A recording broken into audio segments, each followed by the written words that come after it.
ವಿದ್ಯಾರ್ಥಿಗಳೇ, ನಿಮ್ಮ ಒಟ್ಟು ಸ್ಕೋರ್ ಹೆಚ್ಚಾಗಬೇಕಾಯ್ತಂತಂದ್ರೆ ನೀವು ಎಕನಾಮಿಕ್ಸಲ್ಲಿ ಕೂಡ ಒಳ್ಳೆಯ ಸ್ಕೋರನ್ನು ಮಾಡಲೇಬೇಕಾಗತ್ತೆ. ಅದಕ್ಕಾಗಿ ಎಕನಾಮಿಕ್ಸ್‌ದೊಂದು ಕಂಪ್ಲೀಟ್ ಇನ್ಫಾರ್ಮೇಷನನ್ನು ನಾವು ಕೊಡ್ತಾ ಇದ್ದೀವಿ. ಸೊ ಹಾಗಾಗಿ ಈ ಒಂದು ಕ್ಲಾಸನ್ನು ಕಂಪಲ್ಸರಿ ನೀವು ಎಲ್ಲವನ್ನೂ ಕೂಡ ಕರೆಕ್ಟಾಗಿ ಕೇಳಿ. ಯಾಕಂದರೆ ಮಧ್ಯದಲ್ಲಿ ನೀವು ಏನಾದರೂ ಸ್ಕಿಪ್ ಮಾಡಿದ್ರಿ ಅಂತಂದ್ರೆ ಎಲ್ಲ ಮ್ಯಾಟರ್ ನಿಮ್ಗೆ ಅರ್ಥ ಆಗಂಗಿಲ್ಲ. ಸೊ ಅಲ್ಲಿ ಮಿಸ್ ಆಗಿಬಿಡತ್ತೆ. ಸೊ ಹೀಗಾಗಿ ಔಟ್ ಆಫ್ ಔಟ್ ಸ್ಕೋರ್ ಮಾಡ್ಬೇಕಂತಂದ್ರೆ ಕಂಪಲ್ಸರಿ ನಾವು ಯಾವುದನ್ನು ಕೂಡ ಮಿಸ್ ಮಾಡೋ ಹಾಗಿಲ್ಲ. ವೆರಿ ಇಂಪಾರ್ಟೆಂಟ್ ಇರುತ್ತೆ.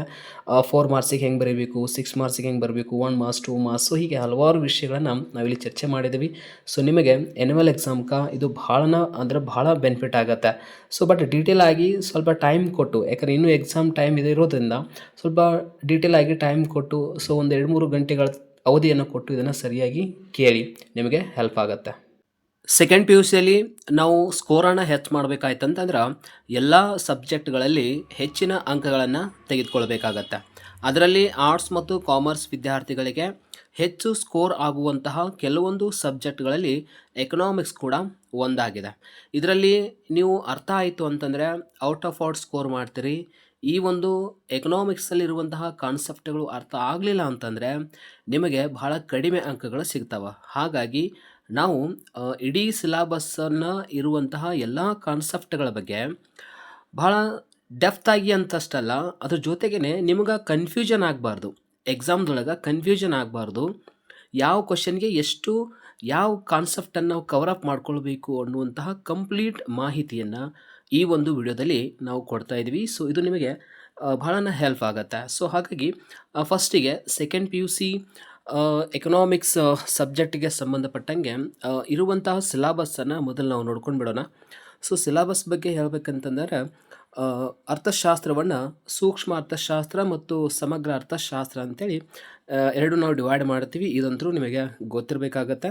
ಇನ್ನು ಸೂಕ್ಷ್ಮ ಅರ್ಥಶಾಸ್ತ್ರದಲ್ಲಿ ಒಟ್ಟಾರೆಯಾಗಿ 5 ಅಧ್ಯಾಯಗಳನ್ನು ನಾವು ಸ್ಟಡಿ ಮಾಡ್ತೀವಿ. ನಿಮಗೆಲ್ಲ ಗೊತ್ತಿರಲಿ, ಪರಿಚಯ ಆಗಿರ್ಬೋದು, ಅನುಭೋಗಿಯ ವರ್ತನೆಯ ಸಿದ್ಧಾಂತ ಆಗಿರ್ಬೋದು, ಉತ್ಪಾದನೆ ಮತ್ತು ವೆಚ್ಚಗಳಾಗಿರ್ಬೋದು, ಪರಿಪೂರ್ಣ ಪೈಪೋಟಿಯಲ್ಲಿ ಉದ್ಯಮ ಘಟಕದ ಸಿದ್ಧಾಂತ ಅಂತ ಬರುತ್ತೆ, ಮಾರುಕಟ್ಟೆಯ ಸಮತೋಲನ ಅಂತ ಬರುತ್ತೆ. ಓಕೆನಾ? ಅದೇ ರೀತಿ ಸಮಗ್ರ ಅರ್ಥಶಾಸ್ತ್ರದಲ್ಲಿ ಕೂಡ ಒಟ್ಟು 6 ಅಧ್ಯಾಯಗಳನ್ನು ನಾವು ಸ್ಟಡಿ ಮಾಡ್ತೀವಿ.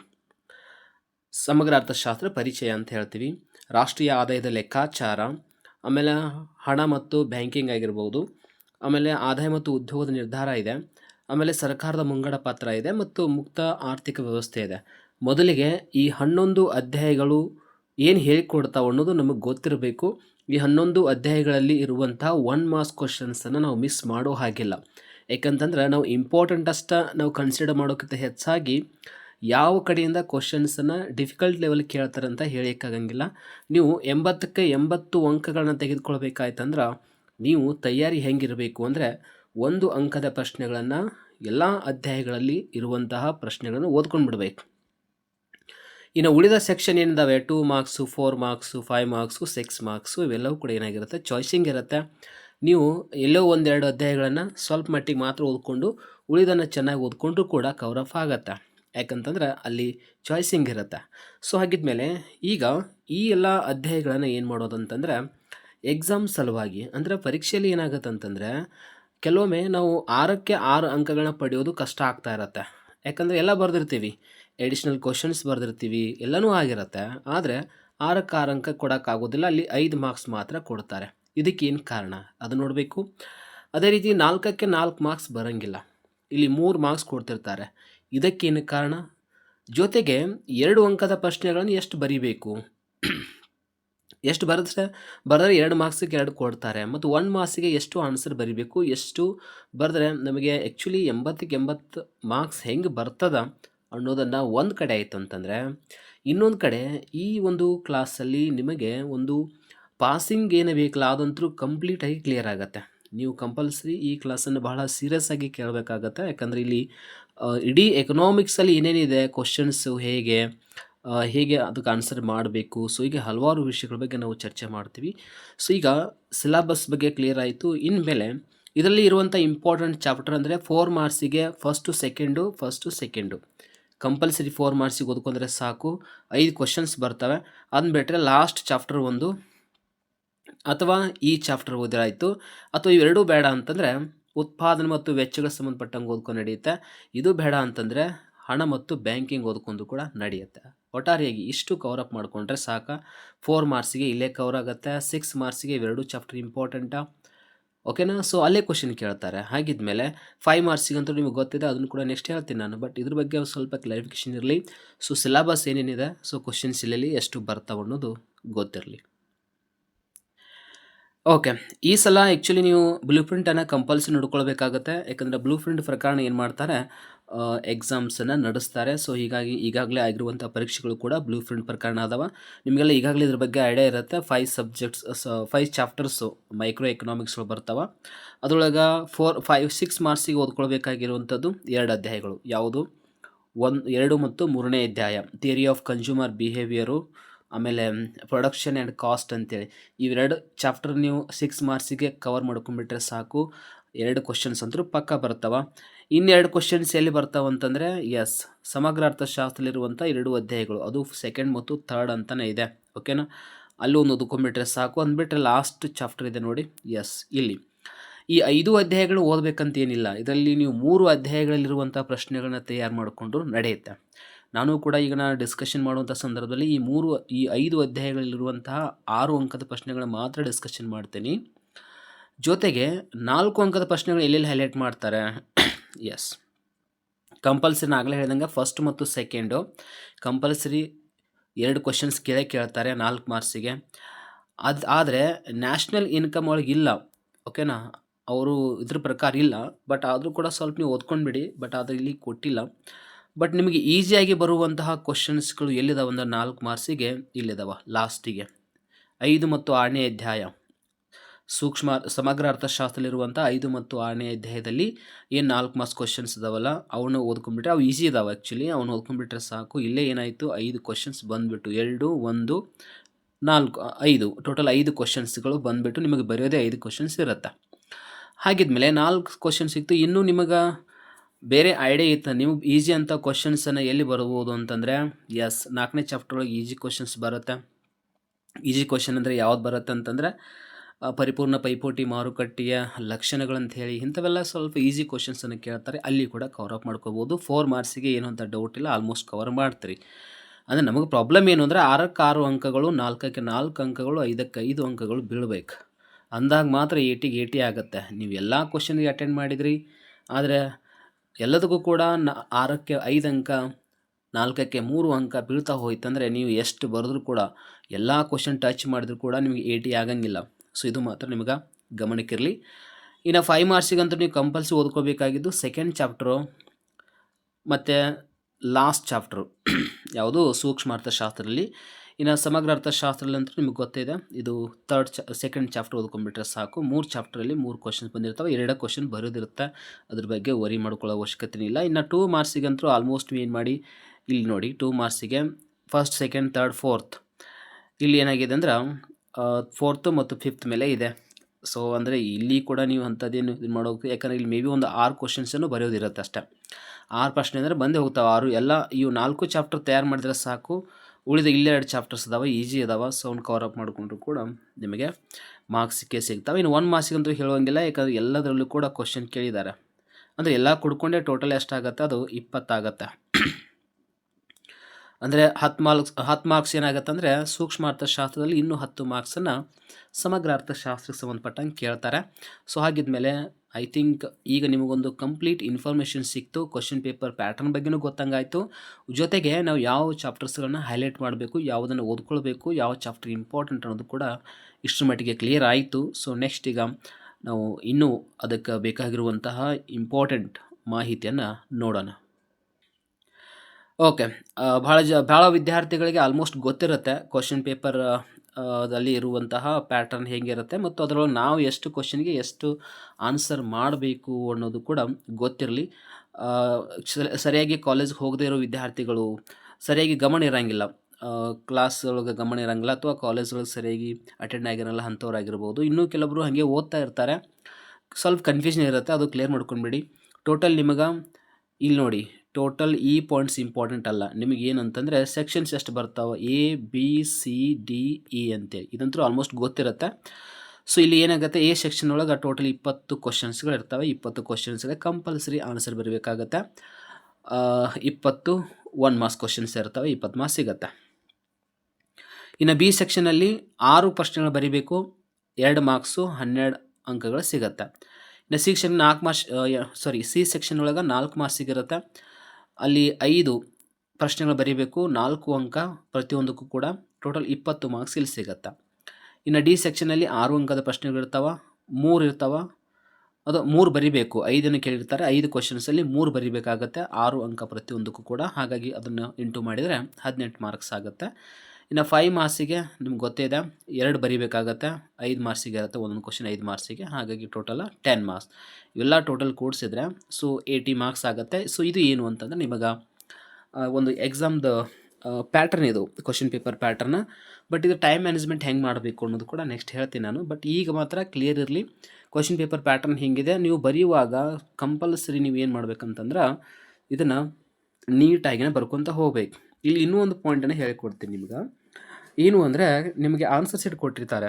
ಈ ಸಲ ಆ್ಯಕ್ಚುಲಿ 24 ಪೇಜ್ ಮಾತ್ರ ಇದೆ ಈ ಸಲ, ಓಕೆನಾ, 28 ಇಲ್ಲ. 24 ಅಂದಮೇಲೆ ನೀವು 80ಕ್ಕೆ 80 ಅಂಕಗಳನ್ನು ತೆಗೆದುಕೊಳ್ಳಿಕ್ಕೆ ಎಷ್ಟು ಪೇಜ್ ಸಾಕು ಅಂತಂದರೆ, ನೋಡ್ಕೊಂಡ್ಬಿಡಿ. ಎ ಸೆಕ್ಷನ್ಗೆ ನಿಮಗೆ 2 ಹಾಳಿ ಅಂದರೆ 4 ಪೇಜಸ್ ಸಾಕಾಗತ್ತೆ. ಅಂತಂದರೆ 4 ಪೇಜಸ್ ಕೂಡ ಆಗೋದಿಲ್ಲ, ಹಂಗೆ ನೋಡಿದರೆ 2 ಪೇಜ್ ಆಗುತ್ತೆ. ಅಂದರೆ 1 ಹಾಳಿ ಸಾಕು. ಅಂದರೆ MCQ ಮತ್ತು ಫಿಲ್ ದ ಬ್ಲ್ಯಾಂಕ 1 ಪೇಜು, ಆಮೇಲೆ ಮ್ಯಾಚ್ ದ ಫಾಲೋವಿಂಗು ಮತ್ತು write in a sentence question 1 page. Back to back ಆದರೆ 2 ಪೇಜಲ್ಲಿ 20 ಅಂಕಗಳು ಸಿಗ್ತಾವೆ ನಿಮಗೆ. ನೆಕ್ಸ್ಟು 2 ಮಾರ್ಕ್ಸಿಂದು, ಅಂದರೆ ಈಗ 2 ಪೇಜಸ್ ಆಯಿತು. 2 ಮಾರ್ಕ್ಸಿಗೆ 6 ಕ್ವಶನ್ಸನ್ನು ಬರೆದ್ರೆ ಇದಕ್ಕೊಂದು 2 ಪೇಜಸ್ ಅಂತ ತಿಳ್ಕೊಳ್ಳೋಣ. ಟೋಟಲ್ 4 ಪೇಜಲ್ಲಿ 1 ಮಾರ್ಕ್ಸು ಮತ್ತು 2 ಮಾರ್ಕ್ಸ್ ಕ್ವಶನ್ ಎರಡೂ ಕೂಡ ಮುಗಿದು ಹೋಗುತ್ತೆ. ನೆಕ್ಸ್ಟು ಇಲ್ಲಿ 5 ಕ್ವಶನ್ಸ್ ಇದ್ದಾವೆ 4 ಮಾರ್ಕ್ಸಿಗೆ. ಓಕೆ, ಪ್ರತಿಯೊಂದು ಕ್ವಶನ್ಗೆ ನೀವು ಒಂದು ಪೇಜ್ ಫುಲ್ ತೊಗೋತೀರಿ ಅಂತ ಅಂದ್ಕೊಳ್ಳೋಣ. 5 ಪೇಜ್ ಆಯಿತು. 5 ಪೇಜು ಇಲ್ಲಿ 4, ಟೋಟಲ್ 9 ಪೇಜ್ ಆಯಿತು. 9 ಪೇಜ್ ಒಳಗಡೆ ಏನು ಮಾಡ್ಬೋದು ಅಂತಂದರೆ 1 ಮಾರ್ಕ್ಸ್, 2 ಮಾರ್ಕ್ಸ್ ಮತ್ತು 4 ಮಾರ್ಕ್ಸ್ ಕ್ವಶನ್ಸ್ಗಳಿಗೆ ಆನ್ಸರ್ ಕಂಪ್ಲೀಟಾಗಿ ಔಟ್ ಆಫ್ ಔಟ್ ಮಾರ್ಕ್ಸ್ ತೊಗೊಳ್ಳೋ ಹಾಗೇ ಬರೀಬಹುದು. ಕೇವಲ 9 ಪೇಜಲ್ಲಿ ಇಷ್ಟೆಲ್ಲ ಅಂದರೆ ಎಷ್ಟು ಮಾರ್ಕ್ಸ್ ಆಗುತ್ತೆ ನೋಡಿ, 20, 40, 52 ಅಂಕವನ್ನು ಗಳಿಸಲಿಕ್ಕೆ ನಿಮಗೆ ಬೇಕಾಗಿದ್ದು 9 ಪೇಜ್ ಮಾತ್ರ. ಆದರೆ ಇದು ಬುದ್ಧಿವಂತರಿಗೆ ಮಾತ್ರ, ಯಾಕಂದ್ರೆ ಬುದ್ಧಿವಂತರು ಮಾತ್ರ ಇದನ್ನು ಸಿಸ್ಟಮೆಟಿಕಾಗಿ ಬರೀತಾರೆ. ಆದರೆ ಕೆಲವು ವಿದ್ಯಾರ್ಥಿಗಳು ಏನು ಮಾಡ್ತಿರ್ತಾರೆ ಅಂದರೆ ಅದನ್ನು ಸರಿಯಾಗಿ ಮೇಂಟೈನ್ ಮಾಡೋದಿಲ್ಲ, ಅದು ಮೆಥಡ್ ಅವರಿಗೆ ಗೊತ್ತಾಗೋದಿಲ್ಲ. ಹೀಗಾಗಿ ಸುಮ್ಮನೆ ಅನಾವಶ್ಯಕವಾಗಿಯೇ ಬರೀತಿರ್ತಾರೆ. ಕೆಲವೊಂದು ಸಲ ಪೇಜನ್ನು ಕೊಟ್ಟಿರ್ತಾರೆ, ಈಗಾಗಲೇ ಅವರು ಮಾರ್ಜಿನ್ ಕೊಟ್ಟಿರ್ತಾರೆ, ಇಲ್ಲಿ ಇದು ಮಾರ್ಜಿನು ಅಂದ್ಬಿಡ್ತಾರೆ. ಮತ್ತು ಕೆಲವರು ವಿದ್ಯಾರ್ಥಿ ಏನು ಮಾಡ್ತಾರೆ, ಮತ್ತೊಂದು ಮಾರ್ಜಿನ್ ಹಾಕ್ಕೊಳ್ತಾರೆ. ಇದು ವೇಸ್ಟ್, ಇದು ಹಾಕಬಾರ್ದು. ಫಸ್ಟ್ ಈಗಾಗಲೇ ಕೊಟ್ಟಿರ್ತಾರೆ ಮಾರ್ಜಿನನ್ನು, ಕೊಟ್ಟಾಗ ನಿಮ್ಮ ಕ್ವಶನ್ ನಂಬರ್ನ ಇಲ್ಲೇ ಬರೆಯೋದು. ಇಲ್ಲಿ ಕ್ವಶನ್ ನಂಬರ್ ಬರೋದು, ಇಲ್ಲಿ ವಿವರಣೆ ಬರೀರಿ, ಏನು ತೊಂದರೆ ಇಲ್ಲ. ನಿಮಗೆ 100% ನಿಮಗೆ ಎಕ್ಸ್ಟ್ರಾ ಅಥವಾ ಸಪ್ಲಿಮೆಂಟ್ ಬೇಕಂತ ಇಲ್ವಾ, ಅಥವಾ ಬೇಕಂತ ಅನ್ಸಂಗಿಲ್ಲ, ಯಾಕಂದ್ರೆ ಅಲ್ಲಿ ಬರೋದೇ ಇಲ್ಲ. ಯಾಕಂದರೆ ಅದು ನಿಮ್ಮ ಆನ್ಸರ್ ಮುಗಿದು ಹೋಗುತ್ತೆ. 1 ಪೇಜಲ್ಲಿ 4 ಮಾರ್ಕ್ಸಿಗೆ ಮುಗಿದು ಹೋಗುತ್ತೆ. ಈಗ ನೆಕ್ಸ್ಟ್ ಈಗ 9 ಪೇಜ್ ಆಯಿತು. 3 ಸೆಕ್ಷನ್ ಕೊಡಿ, ABC 3 ಸೆಕ್ಷನ್ ಕೊಡಿ, 9 ಪೇಜಲ್ಲಿ ಮುಗಿದು ಹೋಗುತ್ತೆ. ನೆಕ್ಸ್ಟು ಡಿ ಸೆಕ್ಷನಲ್ಲಿ 3 ಬರಿಬೇಕಾಗಿದೆ. 6 ಅಂಕದ ಪ್ರಶ್ನೆ 3 ಅಂದರೆ ಒಂದು ಕ್ವಶನ್ಗೆ 2 ಪೇಜ್ ಅಂತ ಅಂದ್ಕೊಳ್ಳೋಣ. ನಾವು ಹೆಂಗೆ ಬರೆದು ಕೂಡ ಒಂದು 2 ಪೇಜ್ ಆಗುತ್ತೆ ಅಂತ ಅಂದ್ಕೊಳ್ಳೋಣ. ಅಂದರೆ 3 ಕ್ವಶನ್ಸ್ಗೆ ಎಷ್ಟಾಗುತ್ತೆ, 6 ಪೇಜಸ್ ಆಗುತ್ತೆ. 6 ಪೇಜಸ್ ಅಂತಂದರೆ ಕಂಪ್ಲೀಟಾಗಿ 6 ಪೇಜಸ್ ಅಂತ ಹಿಡ್ಕೊಂಡ್ರೆ 9 + 6 ಅಂತಂದರೆ 15 ಪೇಜ್ ಮುಗಿದು ಹೋಯಿತು.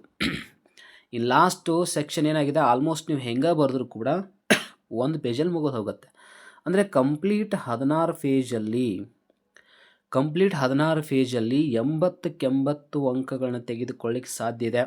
ಅದು 24 ಪೇಜ್ ಇದೆ, ಅರ್ಥ ಆಯಿತು. ಇನ್ನು 8 ಪೇಜ್ ನೀವು ಬರೀಲಿಕ್ಕಂದ್ರೂ ಕೂಡ ನಡೆಯುತ್ತೆ. ಅಂದರೆ ನೀವು ಬುದ್ಧಿವಂತರಿಗೆ ಇದು ಅರ್ಥ ಆಯಿತು.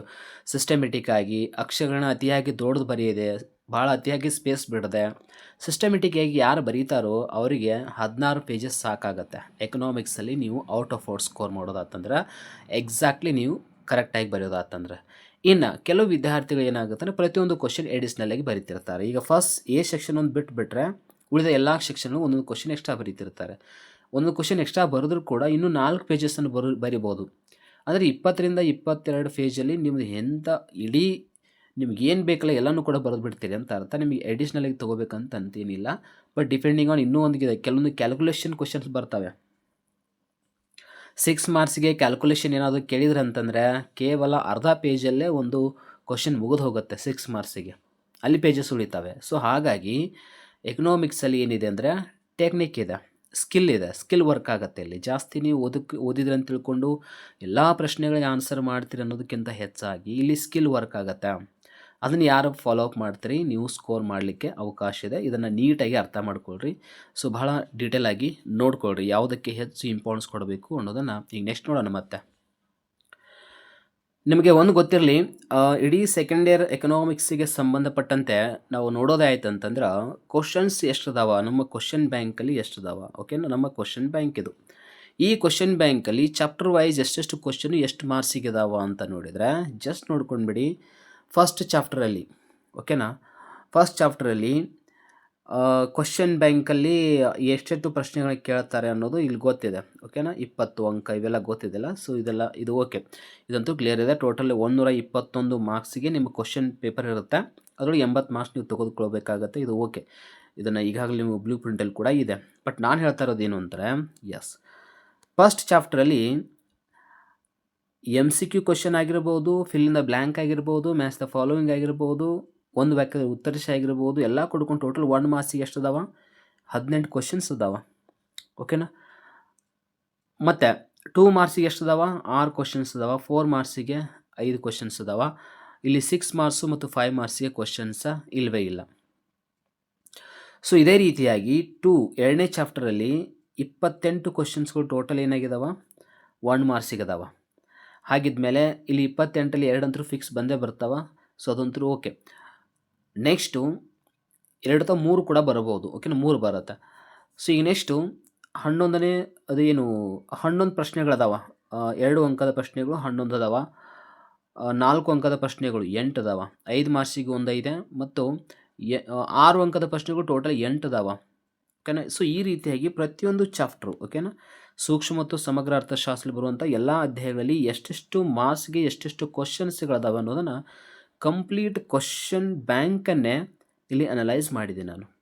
ಓಕೆನಾ, ಹಾಗಾದರೆ ಈಗ ನೀವು ಸರ್ಚ್ ಮಾಡ್ಬೋದು ಯಾವ ಚಾಪ್ಟ್ರಲ್ಲಿ ಯಾವ ಕ್ವಶನ್ಸು ಕಡಿಮೆ ಇದಾವ. ಓಕೆನಾ, ಕಂಪೇರ್ ಟು ಅದರ್ ಚಾಪ್ಟರ್ಸ್ ಅಂತ ಹೇಳ್ಬೋದು. ಓಕೆನಾ, 6 ಮಾರ್ಕ್ಸ್ ಕಡಿಮೆ ಇರುವಂಥ ಚಾಪ್ಟರ್ ಯಾವುದು ಅಂತಂದರೆ ಎಸ್ ಇಲ್ಲಿದೆ ನೋಡಿ. ಯಾವುದು 4ನೇ ಅಧ್ಯಾಯ ಸಮಗ್ರ ಅರ್ಥಶಾಸ್ತ್ರ 4ನೇ ಅಧ್ಯಾಯ 3 ಕ್ವಶನ್ಸ್ ಮಾತ್ರ ಅದಾವ 6 ಮಾರ್ಕ್ಸಿಗೆ. ಅದನ್ನು ಹೊರತುಪಡಿಸಿದ್ರೆ 5ನೇ ಅಧ್ಯಾಯ 4 ಅದಾವ. ಆಮೇಲೆ 3ನೇ ಅಧ್ಯಾಯ ಕೂಡ 4 ಅದಾವ. ಇನ್ನು ಲಾಸ್ಟು 5 ಅದಾವ. ಓಕೆನಾ, ಅದನ್ನು ಬಿಟ್ಟರೆ ಇಲ್ಲೊಂದು 6 ಇದೆ. ಸೊ ಈಗ ಇವಷ್ಟೇ ಓದ್ಕೊಂಡ್ರೂ ಕೂಡ ಮುಗೀತು. ಇಲ್ಲಾಂದರೆ ಇಲ್ಲೊಂದು 5ನೇ ಚಾಪ್ಟರ್ ಇದೆ, ಇದು 4ನೇ ಚಾಪ್ಟರ್ ಇದೆ, ಇಲ್ಲಿ ಕೂಡ ಕಡಿಮೆ ಇದಾವೆ. ಸೊ ಯಾವ ಚಾಪ್ಟ್ರಲ್ಲಿ ಕ್ವಶನ್ಸ್ ಕಡಿಮೆ ಇದಲ್ವೋ ಅದನ್ನು ನೀವು ಫೋಕಸ್ ಮಾಡಿದ್ರು ಅಂತಂದ್ರೆ ಇಲ್ಲಿ ಕೂಡ ಏನಾಗಿದೆ ನಿಮ್ಗೆ ಮಾರ್ಕ್ಸ್ ಸಿಗ್ತವೆ. ಅಂದರೆ ನಮಗೆ ಬರೆಯೋಕ್ಕೆ ಈಸಿ ಆಗುತ್ತೆ. ಅವೇ ಕ್ವಶನ್ ಜಾಸ್ತಿ ರಿಪೀಟ್ ಆಗ್ತಾವೆ ಅಂತ ಅರ್ಥ. ಅಂದರೆ ಕಡಿಮೆ ಕ್ವಶನ್ಸ್ ಇರೋ ಚಾಪ್ಟರ್ನ ಫೋಕಸ್ ಮಾಡಿವಿ ಅಂತಂದರೆ ಅಲ್ಲಿ ಅವರು ಕ್ವಶನ್ ಕಂಪಲ್ಸರಿ ಆ ಚಾಪ್ಟರ್ ಮೇಲೆ ಕೇಳಬೇಕು. ಯಾಕಂದ್ರೆ ಅಕಾರ್ಡಿಂಗ್ ಟು ಏನು ಬ್ಲೂ ಪ್ರಿಂಟ್ ಪ್ರಕಾರ ಏನು ಕ್ವಶನ್ ಕೇಳ್ತಾರೆ ಆ ಕಂಪಲ್ಸರಿ ಆ ಕ್ವಶನ್ ಕೇಳ್ತಾರೆ. ಸೊ ಹಾಗಿದ್ಮೇಲೆ ನೀವು ಅದನ್ನು ಫೋಕಸ್ ಮಾಡ್ಬೋದು. ಸೊ ಇದೊಂದು ಟೆಕ್ನಿಕ್.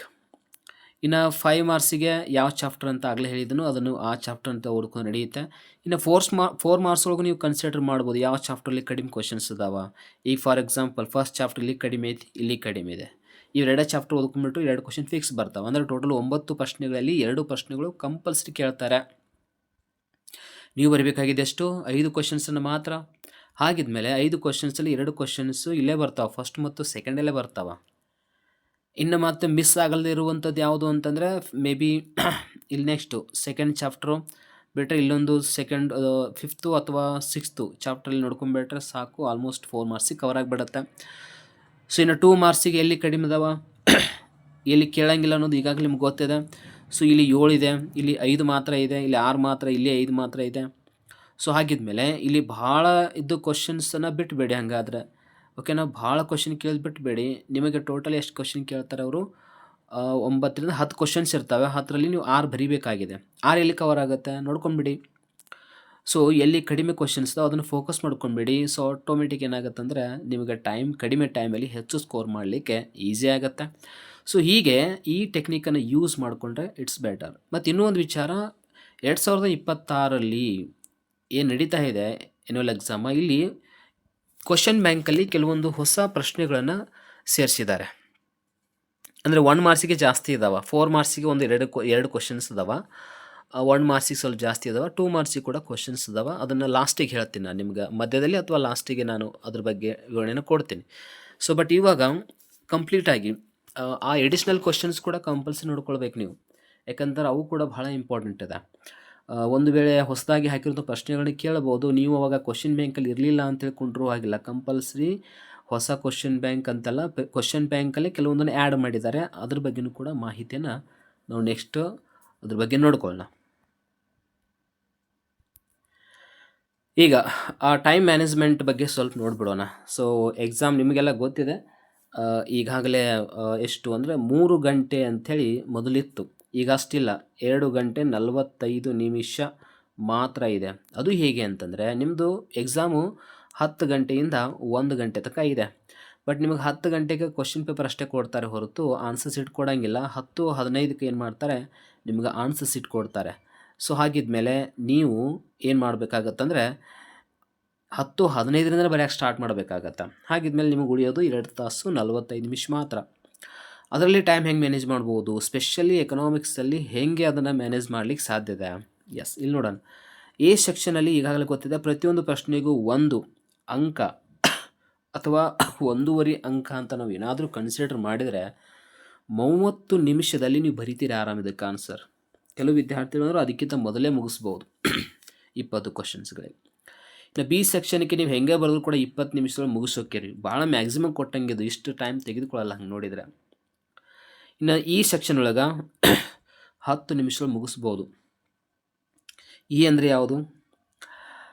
5 ಅಂಕದ ಪ್ರಶ್ನೆಗಳು, ಕೇವಲ 10 ನಿಮಿಷ ಸಾಕು ನಿಮಗೆ, ಅಲ್ಲಿ ಅಷ್ಟೇ ಇರುತ್ತೆ ಆನ್ಸರ್. ಅದು ಒಂದೇ ಪೇಜಲ್ಲಿ 10 ಅಂಕಗಳನ್ನು ತೆಗೆದುಕೊಳ್ಳಿಕ್ಕೆ ಸಾಧ್ಯ ಇರುವಂಥ ಟೆಕ್ನಿಕನ್ನು ಯೂಸ್ ಮಾಡ್ತಾರೆ.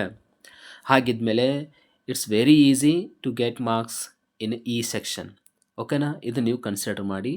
ಇದಾದಮೇಲೆ ನೆಕ್ಸ್ಟು 40 ಮಿನಿಟ್ ಒಳಗೆ ಏನು ಮಾಡ್ಬೋದು, ಈ 3 ಕ್ವಶನ್ಸ್ ಬರಿಬೋದು 6 ಮಾರ್ಕ್ಸಿಗೆ. ಓಕೆನಾ? ನೀವು ಹೇಗೆ ಒಂದು 10 ನಿಮಿಷ ಒಂದೊಂದು ಕ್ವಶನ್ ಕೊಟ್ಟರು ಕೂಡ, ಅಥವಾ 10ರಿಂದ 15 ನಿಮಿಷ ಕೊಟ್ಟರು ಕೂಡ ನಡೆಯುತ್ತೆ. ಇನ್ನು 4 ಮಾರ್ಕ್ಸಿಗೆ 40 ನಿಮಿಷ ನೋಡೋಣ. ಅಂದರೆ ಒಂದೊಂದು ಕ್ವಶನ್ಗೆ ಒಂದು 7-8 ನಿಮಿಷ ಕೊಟ್ಟರು ಕೂಡ ನಡೆಯುತ್ತೆ. ಸೊ ಆ ರೀತಿ ಕೊಟ್ಟರೆ, ಸೊ ಕಂಪ್ಲೀಟಾಗಿ ನೀವು ಗಮನಿಸ್ಬೋದು, ಇಲ್ಲಿದೆ ನೋಡಿ, last 25 minutes you can easily write 4 minute and 6 mark questions extra with important points underline. ಅರ್ಥ ಆಯಿತು? ಅಂದರೆ ಲಾಸ್ಟ್ ನಿಮಗೆ 25 ಮಿನಿಟ್ಸ್ ಉಳಿಯುತ್ತೆ. 25 ಅಂದರೆ ಇದೆಲ್ಲ ನೀವು ಟೋಟಲ್ ಕೌಂಟ್ ಮಾಡಿದರೆ ಎಷ್ಟು ನಿಮಿಷ ಆಗುತ್ತೆ ನೋಡ್ಕೊಂಡ್ಬಿಡಿ. ಸೊ ನೋಡ್ಕೊಂಡ್ಮೇಲೆ ಗೊತ್ತಾಗುತ್ತೆ ನಿಮಗೆ ಲಾಸ್ಟ್ ಟೈಮ್ ಉಳಿಯುತ್ತೆ. ಸೊ ಉಳಿದಾಗ ನೀವು ಎಕ್ಸ್ಟ್ರಾ ಕ್ವಶನ್ಸನ್ನು ಬರಿಬೋದು. ಒಂದೊಂದು ಕ್ವಶನ್ ಎಕ್ಸ್ಟ್ರಾ ಬರಿಬೋದು. 6 ಮಾರ್ಕ್ಸಿಗೊಂದು, 4 ಮಾರ್ಕ್ಸಿಗೊಂದು, 2 ಮಾರ್ಕ್ಸಿಗೆ, 5 ಮಾರ್ಕ್ಸಿಗೊಂದು, ಎಲ್ಲ ಕ್ವಶನ್ಸ್ ಒಂದೊಂದಾಗಿ ಎಕ್ಸ್ಟ್ರಾ ಬರೆದ್ರೆ, ಸೊ ಅವ್ನು ಹೆಂಗೆ ಬರಿಬೇಕಂದ್ರೆ ಇಂಪಾರ್ಟೆಂಟ್ ಪಾಯಿಂಟ್ಸನ್ನು ಅಂಡರ್ಲೈನ್ ಮಾಡಬೇಕು. ಅದನ್ನು ಆಮೇಲೆ ಹೇಳ್ತೀನಿ ನಾನು ಹೇಗೆ ಮಾಡ್ಬೇಕಂತೇಳಿ. ಒಟ್ಟಾರೆಗೆ ಟೈಮ್ ಮ್ಯಾನೇಜ್ಮೆಂಟನ್ನು ಹೀಗೆ ಮಾಡ್ಕೊಳ್ಳಿ. ಸೊ ಇದರಿಂದ ಇನ್ನಷ್ಟು ನಿಮಗೆ ಎಕ್ಸಾಮ್ದಲ್ಲಿ ಟೈಮ ಸೇವ್ ಆಗುತ್ತೆ. ಸೊ ಇದು ಕೂಡ ವೆರಿ ಇಂಪಾರ್ಟೆಂಟ್ ಇದೆ. ಓಕೆ ವಿದ್ಯಾರ್ಥಿಗಳೇ, ಫಸ್ಟಿಗೆ ನಾವು ಇಡೀ ಸೆಕೆಂಡ್ ಇಯರ್ ಎಕನಾಮಿಕ್ಸ್ ಸಂಬಂಧಪಟ್ಟಂಗೆ ಸೂಕ್ಷ್ಮ ಅರ್ಥಶಾಸ್ತ್ರ ಮತ್ತು ಸಮಗ್ರ ಅರ್ಥಶಾಸ್ತ್ರದ ಏನು ಒಂದು ಕ್ವಶನ್ ಬ್ಯಾಂಕ್ ಇದೆ. ಸೊ ಆ ಕ್ವಶನ್ ಬ್ಯಾಂಕಲ್ಲಿ ಬರುವಂತಹ ಎಲ್ಲ ಪ್ರಶ್ನೆಗಳಿಗೆ ಆನ್ಸರನ್ನು ಮೊದಲಿಗೆ ಅರ್ಥ ಮಾಡ್ಕೊಳ್ಳೋಣ. ಅದಾದಮೇಲೆ ಇಂಪಾರ್ಟೆಂಟ್ ಕ್ವಶನ್ಸು ಮತ್ತು ಅದನ್ನು ಹೇಗೆ ಬರೀಬೇಕು, 4 ಮಾರ್ಕ್ಸಿಗೆ 4 ಮಾರ್ಕ್ಸ್ ಬರಬೇಕಾದ್ರೆ ಹೆಂಗೆ ಬರೀಬೇಕು, 6ಕ್ಕೆ 6 ಅಂಕ ಬರಬೇಕಾದ್ರೆ ಹೆಂಗೆ ಬರೀಬೇಕು. ಸೊ ಹೀಗೆ ಒಂದು ಹಲವಾರು ಅದಕ್ಕೆ ಸಂಬಂಧಪಟ್ಟಂಗೆ ಟಿಪ್ಸ್ಗಳಿದಾವ.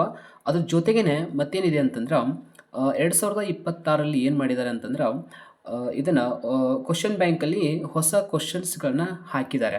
ಅಂದ್ರೆ ಆ ಕ್ವಶನ್ಸ್ಗಳು ಕೂಡ ನಿಮಗೆ ಎಕ್ಸಾಮ್ಗೆ ಬರಬಹುದು. ಯಾಕಂದ್ರೆ ಭಾಳ ಕೆಲವೊಂದು ಕಾಲೇಜ್ಗಳಲ್ಲಿ ಅದ್ರ ಬಗ್ಗೆ ಹೇಳಿರಂಗಿಲ್ಲ. ಹೊಸ ಕ್ವಶನ್ಸ್ಗಳು ಆ್ಯಡ್ ಆಗಿದ್ದಾವೆ ಕ್ವಶನ್ ಬ್ಯಾಂಕ್ ಒಳಗೆ. ಹಾಗಾಗಿ ಅವುಗಳು ಭಾಳ ಇಲ್ಲ ಅಂತಂದರೆ 1 ಮಾರ್ಕ್ಸ್ ಕ್ವಶನ್ಸ್ ಇದಾವೆ, 2 ಮಾರ್ಕ್ಸ್ಗೆ ಇದಾವೆ, 4 ಮಾರ್ಕ್ಸಿಗೆ ಮೇ ಬಿ ಒಂದು 2-3 ಕ್ವಶನ್ಸ್ ಅಷ್ಟೇ ಇದಾವೆ. ಆಮೇಲೆ 6 ಮಾರ್ಕ್ಸಿಗೆ ಮೇ ಬಿ ಇಲ್ಲ ಅನಿಸುತ್ತೆ.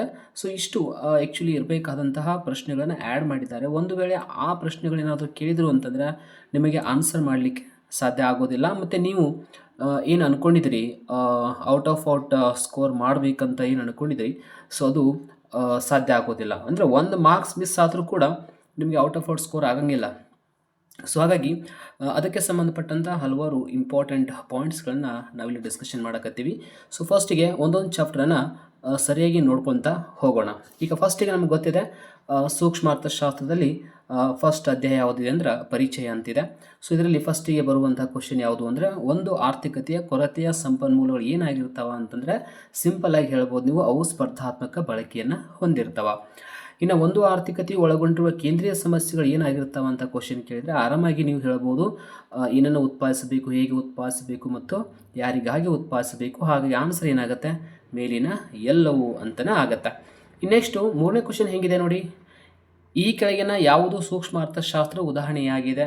ಸಿಂಪಲ್ ಆಗಿ ಹೇಳ್ಬೋದು, ಆ್ಯಕ್ಚುಲಿ ಅನುಭೋಗಿಯ ವರ್ತನೆ ಸಿದ್ಧಾಂತವನ್ನು ಅರ್ಥ ಮಾಡ್ಕೊಳ್ಳೋದು ಸೂಕ್ಷ್ಮ ಅರ್ಥಶಾಸ್ತ್ರದಲ್ಲಿದೆ. ಹಾಗಾಗಿ ಅನುಭೋಗಿಯ ವರ್ತನೆ ಅನ್ನೋದು ಕರೆಕ್ಟ್ ಆನ್ಸರ್ ಆಗುತ್ತೆ. ರಾಷ್ಟ್ರೀಯ ಆದಾಯ, ನಿರುದ್ಯೋಗ, ವಿದೇಶಿ ವ್ಯಾಪಾರ ಆಗೋದಿಲ್ಲ. ಹಾಗಾಗಿ ಇಷ್ಟು ಕ್ವಶನ್ಸ್ಗೆ ನೀವು ಆರಾಮಾಗಿ ಆನ್ಸರ್ ಮಾಡ್ಬೋದು. ಇಲ್ಲಿ ಭಾಳ ಡೀಟೇಲಾಗಿ ಹೋಗಂಗಿಲ್ಲ, ನಿಮಗೆ ಡೈರೆಕ್ಟಾಗಿ 4 ಮಾರ್ಕ್ಸಿಗೆ 6 ಮಾರ್ಕ್ಸ್ಗೆ ಇಂಪಾರ್ಟೆಂಟ್ ಇರುವಂಥ ಕ್ವಶನ್ಸ್ಗಳನ್ನ ನಾನು ಡೀಟೇಲಾಗಿ ಡಿಸ್ಕಷನ್ ಮಾಡ್ತೀನಿ. ಈಗ ಇನ್ನೊಂದು ಕ್ವಶನ್ ಇದೆ ನೋಡಿ, MCQ ಕ್ವಶನ್ಸ್ ಇನ್ನೊಂದಿದೆ. ಸೊ ಅದನ್ನು ಗಮನಿಸ್ಬೋದು. ಇಲ್ಲಿ ಏನಿದೆ ಅಂದ್ರೆ, ಸಾಂಪ್ರದಾಯಿಕವಾಗಿ ಅರ್ಥಶಾಸ್ತ್ರವನ್ನು ಸಾಮಾನ್ಯವಾಗಿ ಎಷ್ಟು ಭಾಗಗಳಾಗಿ ಹೇಗೆ ಅದನ್ನು ಅರ್ಥ ಮಾಡ್ಕೊಳ್ಳಲಾಗುತ್ತೆ, ವಿಶಾಲ ವಿಭಾಗಗಳಲ್ಲಿ ಅಧ್ಯಯನ ಮಾಡಲಾಗಿದೆ ಅಂತ ಕ್ವಶನ್ ಕೇಳ್ತಾರೆ. ಸಾಮಾನ್ಯವಾಗಿ ನೀವು ಆರಾಮಾಗಿ ಹೇಳ್ಬೋದು, ಅದು ಸೂಕ್ಷ್ಮ ಮತ್ತು ಸಮಗ್ರ ಅರ್ಥಶಾಸ್ತ್ರನ ಆಗಿರುತ್ತೆ. ಸೊ ಈಗ ನಾವು ಬಿಟ್ಟ ಸ್ಥಳಕ್ಕೆ ಹೋಗೋದಾಯ್ತು ಅಂತಂದ್ರೆ ಇಲ್ಲಿ ಕೂಡ ಕ್ವಶನ್ ಕೇಳ್ತಾರೆ, ಸಂಪನ್ಮೂಲಗಳ ಕೊರತೆಯು ಡ್ಯಾಶ್ ಸಮಸ್ಯೆಯನ್ನು ಹುಟ್ಟು ಹಾಕುತ್ತದೆ ಅಂತಂದ್ರೆ ನಮಗೆ ಆನ್ಸರ್ ಗೊತ್ತಿದೆ, ಅದು ಆಯ್ಕೆಯ ಸಮಸ್ಯೆಯನ್ನು ಹುಟ್ಟು ಹಾಕುತ್ತದೆ ಅಂತ ಹೇಳ್ತೀವಿ. ನೆಕ್ಸ್ಟು ಕೇಂದ್ರೀಯ ಯೋಜಿತ ಆರ್ಥಿಕತೆಯಲ್ಲಿ ಎಲ್ಲ ಪ್ರಮುಖ ನಿರ್ಧಾರಗಳನ್ನು ಯಾರು ತೆಗೆದುಕೊಳ್ತಾರೆ, ಸಾಮಾನ್ಯವಾಗಿ ಹೇಳ್ಬೋದು ಸರ್ಕಾರವೇ ತೆಗೆದುಕೊಳ್ಳುತ್ತೆ. ಇನ್ನು ಡ್ಯಾಶ್ ಎಂಬುದು ಆರ್ಥಿಕ ಪ್ರತಿನಿಧಿಗಳು ಪರಸ್ಪರ ತಮ್ಮ ನಿಧಿ ಅಥವಾ ಉತ್ಪನ್ನಗಳನ್ನು ಮುಕ್ತವಾಗಿ ವಿನಿಮಯ ಮಾಡಿಕೊಳ್ಳುವ ವ್ಯವಸ್ಥೆಗಳ ಸಮೂಹವಾಗಿದೆ ಅಂತ ಹೇಳ್ತೀವಿ. ಸಾಮಾನ್ಯವಾಗಿ ಇದು ಬಹಳ ವಿಶೇಷವಾಗಿರುವುದು. ಕೆಲವು ವಿದ್ಯಾರ್ಥಿಗಳು ಏನು ಬರೀತಾರೆ, ಕೇವಲ ಮಾರುಕಟ್ಟೆ ಅಷ್ಟೇ ಬರೀತಾರೆ, ಅಲ್ಲ ಮಾರುಕಟ್ಟೆ ಅಷ್ಟೇ ಇರುತ್ತೆ. ಬಟ್ ಆದರೆ ಏನು ಮಾಡ್ತೀವಿ ಅಂತಂದರೆ ಇಲ್ಲಿ ಕನ್ಫ್ಯೂಷನ್ ಏನು ಅಂದರೆ ನೋಡಿ, ಎಂಬುದು ಆರ್ಥಿಕ ಪ್ರತಿನಿಧಿಗಳು ಪರಸ್ಪರ ತಮ್ಮ ನಿಧಿ ಅಥವಾ ಉತ್ಪನ್ನಗಳ ಮುಕ್ತವಾಗಿ ವಿನಿಮಯ ಮಾಡಿಕೊಳ್ಳುವ ವ್ಯವಸ್ಥೆ ಇದು ಆ್ಯಕ್ಚುಲಿ ಮಾರುಕಟ್ಟೆ ಅಷ್ಟೇ ಬರಿಬೇಕು ಆನ್ಸರ್. ಕೆಲವೊಂದು ಕಡೆ ನಿಮಗೆ ಕ್ವಶನ್ಗೆ ಆನ್ಸರ್ ಕೊಟ್ಟಿರ್ತಾರೆ ಮಾರುಕಟ್ಟೆ ಆರ್ಥಿಕತೆ ಅಂತ ಕೊಟ್ಟಿರ್ತಾರೆ, ಅದು ರಾಂಗ್ ಆಗುತ್ತೆ. ಓಕೆನಾ, ಓನ್ಲಿ ಮಾರುಕಟ್ಟೆ ಮಾತ್ರ. ಮಾರುಕಟ್ಟೆಲಿ ಇಂಥ ವ್ಯವಸ್ಥೆ ಇರುತ್ತೆ. ಮಾರುಕಟ್ಟೆ ಆರ್ಥಿಕತೆ ಮತ್ತು ಬೇರೆ ಎರಡು ಡಿಫ್ರೆನ್ಸ್ ಇದೆ, ಅದು ನೀವು ಸರಿಯಾಗಿ ಅರ್ಥ ಮಾಡ್ಕೊಳ್ಬೇಕು. ನಾಲ್ಕನೇದು, ವಾಸ್ತವಿಕವಾಗಿ ಎಲ್ಲ ಆರ್ಥಿಕತೆಗಳು ಏನಾಗಿದಾವ, ಮುಕ್ತ ಆರ್ಥಿಕತೆಗಳಾಗಿವೆ ಅಂತ ಹೇಳ್ತೀವಿ, ಮಿಶ್ರ ಆರ್ಥಿಕತೆಗಳಾಗಿವೆ ಅಂತ ಹೇಳ್ತೀವಿ. ಇಲ್ಲಂತೂ ಮಿಶ್ರ ಅಂತ ಬರುತ್ತೆ. ಯಾಕಂದ್ರೆ ವಿಶ್ವದಲ್ಲಿ ಬಹಳ ರಾಷ್ಟ್ರಗಳಲ್ಲಿ ಸರ್ಕಾರವೂ ಇದೆ ಮತ್ತು ಖಾಸಗಿ ವಲಯನೂ ಇದೆ, ಎರಡೂ ಕೂಡ ನಿರ್ವಹಣೆ ಮಾಡಲಾಗುತ್ತೆ. ಹಾಗಾಗಿ ಆನ್ಸರನ್ನು ಈಸಿಯಾಗಿ ನೀವು ಬರೀಬಹುದು. ಓಕೆ, ಈಗ ಹೊಂದಿಸಿ ಬರೆಯಿರಿ ಮತ್ತು ಒಂದು ವಾಕ್ಯದಲ್ಲಿ ಉತ್ತರಿಸಿ ಅಂತ ಬಂದಾಗ ಬಹಳ ಈಸಿ ಇರುವಂಥದ್ದು, ಏನಂತ ಡಿಫಿಕಲ್ಟ್ ಇಲ್ಲ. ಈ ಚಾಪ್ಟರ್ ಮೇಲೆ ಒಟ್ಟಾರೆಯಾಗಿ ನಮಗೆಲ್ಲ ಗೊತ್ತಿರುವಂಗೆ ಟೋಟಲ್ 6 ಮಾರ್ಕ್ಸಿಗೆ ಸಂಬಂಧಪಟ್ಟಂಗೆ ಪ್ರಶ್ನೆಗಳನ್ನ ಕೇಳ್ತಾರೆ. ಒಂದು 4 ಮಾರ್ಕ್ಸಿಗೆ ಇರುತ್ತೆ, ಒಂದು ಮೇ ಬಿ ಏನಾಗುತ್ತೆ ಅಂದರೆ 1 ಮಾರ್ಕ್ಸಿಗೆ ಒಂದು ಕೇಳ್ಬೋದು, ಇಲ್ಲಾಂದರೆ 2 ಮಾರ್ಕ್ಸಿಗೆ ಒಂದು ಕೇಳ್ಬೋದು, ಹೇಳಿಕ್ಕೆ ಬರೋಂಗಿಲ್ಲ. ಸೊ ಹಾಗಾಗಿ ನೋಡಿ, ಮಾರುಕಟ್ಟೆ ಅರ್ಥವ್ಯವಸ್ಥೆ ಇಲ್ಲಿ ಬಂತು ನೋಡಿ. ಮಾರುಕಟ್ಟೆ ಅರ್ಥವ್ಯವಸ್ಥೆ ಅಂತಂದ್ರೆ ಇದಕ್ಕೆ ನಾವು ಆನ್ಸರ್ ಏನು ಹೇಳ್ತೀವಿ ಹೇಳಿ, ಸಾಮಾನ್ಯವಾಗಿ ಖಾಸಗಿ ಒಡೆತನ ಅಂತಲೇ ಹೇಳ್ತೀವಿ. ಇನ್ನು ಶಿಕ್ಷಕರ ಸೇವೆ ಆಲ್ಮೋಸ್ಟ್ ಎಲ್ಲರಿಗೂ ಗೊತ್ತಿರುತ್ತೆ, ಕೌಶಲ್ಯ ಅಂತ ಹೇಳ್ತೀವಿ. ಕೇಂದ್ರೀಯ ಯೋಜಿತ ಆರ್ಥಿಕತೆ ಅಂತಂದರೆ ಅದು ಸರ್ಕಾರ ನಿರ್ವಹಣೆ ಮಾಡುವಂಥದ್ದು. ಇನ್ನು ವಾಸ್ತವಿಕ ಅರ್ಥಶಾಸ್ತ್ರ ಅಂದರೆ ನೋಡಿ, ಕಾರ್ಯತಂತ್ರಗಳ ಕಾರ್ಯನಿರ್ವಹಣೆ ಅಂತ ಆಗುತ್ತೆ. ಸೊ ಸಿಂಪಲ್ ಆಗಿ. ಇನ್ನು ಮಾದರಿ ಅರ್ಥಶಾಸ್ತ್ರ ಅಂದರೆ ಕಾರ್ಯತಂತ್ರಗಳ ಮೌಲ್ಯಮಾಪನೆ. ನೋಡಿ, ಮಾದರಿ ಅಂತ ಬಂತಂದರೆ ಮೌಲ್ಯಮಾಪನ ಅನ್ನೋ ಶಬ್ದ ನೆನಪಿಟ್ಕೊಳ್ಳಿ. ಓಕೆನಾ, ಮಾದರಿ ಮೌಲ್ಯಮಾಪನ ಹಿಂಗೆ ನೆನಪಿಟ್ಕೊಳ್ಬೇಕು, ಯಾಕಂದ್ರೆ ಕನ್ಫ್ಯೂಷನ್ ಆಗ್ತಾ ಇರುತ್ತೆ. ಆಲ್ಮೋಸ್ಟ್ ಇದನ್ನು ಕೇಳಿದ್ರು ಕೂಡ ನಿಮ್ಗೆ ಆನ್ಸರ್ ಮಾಡ್ತೀರಿ, ಯಾಕಂದರೆ ಕಾರ್ಯತಂತ್ರಗಳು ಅಂತ ಬಂತಂದರೆ ಇದರಲ್ಲಿ ಯಾವುದು ಕೇಳಿದ್ರು ಕೂಡ ಸಡನ್ನಾಗಿ ಗೊತ್ತಾಗ್ಬಿಡುತ್ತೆ. ಯಾಕಂದ್ರೆ ಅವ್ರು ಕೇಳೋದೇ ಆಪ್ಷನು 5 ಇರುತ್ತೆ. ಸೊ ನಿಮ್ಗೆ ಆರಾಮಾಗಿ ನೀವು ಮಾರ್ಕ್ಸನ್ನು ತೆಗೆದುಕೊಳ್ತೀರಿ. ಸೊ ಈಗ 1 ಮಾರ್ಕ್ಸಿಗೆ ಹೋಗೋಣ. ಸೊ ಅಂದರೆ ಒಂದು ವಾಕ್ಯದಲ್ಲಿ ಉತ್ತರಿಸಿ ಅಂತೇಳಿ. ಆಯ್ಕೆಯ ಸಮಸ್ಯೆ ಏಕೆ ಉದ್ಭವಿಸುತ್ತದೆ ಅಂತಿದೆ, ಬಟ್ ಭಾಳ ವಿದ್ಯಾರ್ಥಿಗಳು ಭಾಳ ಗೊಂದಲ ಮಾಡ್ಕೊಳ್ತಾರೆ. ಕೇವಲ ಒಂದು ಸೆಂಟೆನ್ಸ್ಗಳು ಬರೀಬಹುದು.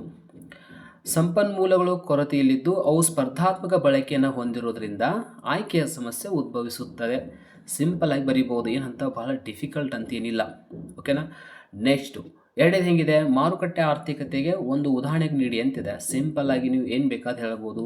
ಅಮೆರಿಕ, ಓಕೆನಾ, USA ಅದು ಕೂಡ ಮಾರುಕಟ್ಟೆ ಆರ್ಥಿಕತೆಯನ್ನು ಹೊಂದಿದೆ, ಓಕೆನಾ. ಸೊ ಹೀಗಾಗಿ ನೀವು ಯಾವುದಾದ್ರೂ ಒಂದು ಕೊಟ್ಟರು ಕೂಡ ನಡೆಯುತ್ತೆ. ನಾನು ಭಾಳ ಹೇಳಂಗಿಲ್ಲ, ನಿಮಗೆ ಕನ್ಫ್ಯೂಷನ್ ಆಗಬಾರ್ದು. ಅಮೆರಿಕ ಅಂತ ನೆನ್ಪಿಟ್ಕೊಳ್ಳಿ. ನೆಕ್ಸ್ಟು ಮೂರನೇದು ಏನಿದೆ, ಉತ್ಪಾದನಾ ಸಾಧ್ಯತಾ ಗಣವನ್ನು ಏನೆಂದು ಅರ್ಥೈಸುವಿರಿ. ನಿಮಗೆ ಇಲ್ಲಿ ಕನ್ಫ್ಯೂಷನ್ ಏನಾಗೋದು ಗೊತ್ತಾ, ಉತ್ಪಾದನಾ ಸಾಧ್ಯತಾ ಗಡಿ ಬೇರೆ, ಉತ್ಪಾದನಾ ಸಾಧ್ಯತಾ ಗಣ ಬೇರೆ. ಹಾಗಾಗಿ ಎರಡಲ್ಲೂ ಕೂಡ ಡಿಫ್ರೆನ್ಸ್ ಇದೆ. ಹಾಗಾದರೆ ಹೆಂಗೆ ಬರಿಬೇಕು ಇದನ್ನು? ಎಸ್, ಲಭ್ಯವಿರುವ ಸಂಪನ್ಮೂಲಗಳ ಮೊತ್ತ ಮತ್ತು ತಾಂತ್ರಿಕ ಜ್ಞಾನದ ಅಡಿಯಲ್ಲಿ ಉತ್ಪಾದಿಸಲಾಗುವ ಎರಡು ಸರಕುಗಳ ಅಥವಾ ಎಲ್ಲ ಸರಕು ಸೇವೆಗಳ ಸಂಯೋಜನೆಗಳ ಸಂಗ್ರಹವನ್ನು ನಾವು ಉತ್ಪಾದನಾ ಸಾಧ್ಯತಾ ಗಣ ಅಂತ ಕರಿತೀವಿ. ಸೊ ಸಿಂಪಲಾಗಿ ಹೇಳ್ಬೋದು, ಏನಂತ ಡಿಫಿಕಲ್ಟ್ ಇಲ್ಲ. ಆದರೆ ಗಡಿ ಅಂದರೆ ಸ್ವಲ್ಪ ಡಿಫ್ರೆಂಟ್ ಇದೆ, ಅದನ್ನು ಆಮೇಲೆ ನೋಡೋಣ. ಮತ್ತು ನೋಡಿ, ಉತ್ಪಾದನಾ ಸಾಧ್ಯತಾ ಗಡಿಯನ್ನು ಕೆಳಗಿರುವ ಸಂಯೋಜನೆ ಏನೆಂದು ಸೂಚಿಸುತ್ತದೆ. ನೋಡಿ, ಇದು ಕ್ವಶನ್ ಹೆಂಗೆ ಕೇಳಿದ್ದಾರೆ. ಉತ್ಪಾದನಾ ಸಾಧ್ಯತಾ ಗಡಿ ಅಂದರೆ ಹೆಂಗಿದು, ಲಭ್ಯವಿರುವ ಸಂಪನ್ಮೂಲಗಳ ಮೊತ್ತ ಮತ್ತು ತಾಂತ್ರಿಕ ಜ್ಞಾನದ ಅಡಿಯಲ್ಲಿ ಉತ್ಪಾದಿಸಲು ಸಾಧ್ಯವಿರುವ ಎರಡು ಸರಕುಗಳ ಅಥವಾ ಎಲ್ಲ ಸರಕು ಸೇವೆಗಳ ಗರಿಷ್ಠ ಮಟ್ಟದ ಸಾಧ್ಯತೆಗಳನ್ನು ತೋರಿಸುವಂಥದಕ್ಕೆ ನಾವು ಉತ್ಪಾದನಾ ಸಾಧ್ಯತಾ ಗಡಿ ಅಂತ ಇರ್ತೀವಿ. ಹಾಗಾದರೆ ಅದರ ತಳಗಿರುವಂತಹ ಸ್ಥಿತಿ ಹೆಂಗಿರುತ್ತೆ, ಅದನ್ನು ಹೆಂಗೆ ಹೇಳ್ಬೋದು, ಸಿಂಪಲಾಗಿ ಹೇಳ್ಬೋದು. ಅದರ ಕೆಳಗಿರುವಂತಹ ಬಿಂದುವಿನ ಸ್ಥಿತಿ ಅಥವಾ ಆ ಗಡಿ ಕೆಳಗೆ ಇರುವಂಥ ಸಂಯೋಜನೆ ಯಾವುದಾಗಿರುತ್ತಂದರೆ ಅದಕ್ಕೇನು ಹೇಳ್ತೀವಿ, ಸಂಪನ್ಮೂಲಗಳ ಅಪೂರ್ಣ ಬಳಕೆಯಾಗಿದೆ ಅಂತ ಹೇಳ್ತೀವಿ, ಅಥವಾ ವ್ಯರ್ಥವಾಗಿ ಬಳಕೆ ಮಾಡಲಾಗಿದೆ ಅಂತ ಹೇಳ್ತೀವಿ. ಸಿಂಪಲಾಗಿ ಬರೀರಿ, ಸಂಪನ್ಮೂಲಗಳ ಅಪೂರ್ಣ ಬಳಕೆ ಅಷ್ಟೇ ಹಾಕಿ, ಮತ್ತೇನಿಲ್ಲ. ಇಷ್ಟು ಬರೆದು ಕೂಡ ಆನ್ಸರ್ ನಡೆಯುತ್ತೆ. ಇನ್ನು ಸೂಕ್ಷ್ಮ ಅರ್ಥಶಾಸ್ತ್ರ ಅರ್ಥ ಸಿಂಪಲಾಗಿ ಎಲ್ಲರೂ ಕೂಡ ಬರೀತೀರಿ, ಬಹಳ ಸಿಂಪಲಾಗಿ ಬರೀರಿ, ಬಹಳ ಇದನ್ನು ಗೊಂದಲ ಮಾಡ್ಕೊಳಕ್ಕೆ ಹೋಗಬೇಡಿ. ವೈಯಕ್ತಿಕ ಆರ್ಥಿಕ ಚಟುವಟಿಕೆಗಳ ಕುರಿತು ಅಧ್ಯಯನ ಮಾಡುವ ಶಾಸ್ತ್ರವನ್ನು ಸೂಕ್ಷ್ಮ ಅರ್ಥಶಾಸ್ತ್ರ ಎನ್ನುವರು. ಸಿಂಪಲ್ ಆಗಿ ಇಷ್ಟೇ ಬರೆದ್ಬಿಡಿ, ಇದಕ್ಕೆ ಭಾಳ ತಲೆ ಕಟ್ಕೊಳಕ್ಕೆ ಹೋಗಬೇಡಿ, ಭಾಳ ಸಿಂಪಲ್ ಇರುವಂಥದ್ದು. ಉದಾಹರಣೆಗೆ ಬರೆಯೋ ಅವಶ್ಯಕತೆ ಇಲ್ಲ, ಯಾಕಂದ್ರೆ 1 ಮಾರ್ಕ್ಸಿಗಿದೆ, ಉದಾಹರಣೆ ಬರೀಬೇಕಂತೇನಿಲ್ಲ. ಓನ್ಲಿ ಸೆಂಟೆನ್ಸ್ ಮಾತ್ರ ಕರೆಕ್ಟಾಗಿ ನೀಟಾಗಿ ಬರೀರಿ.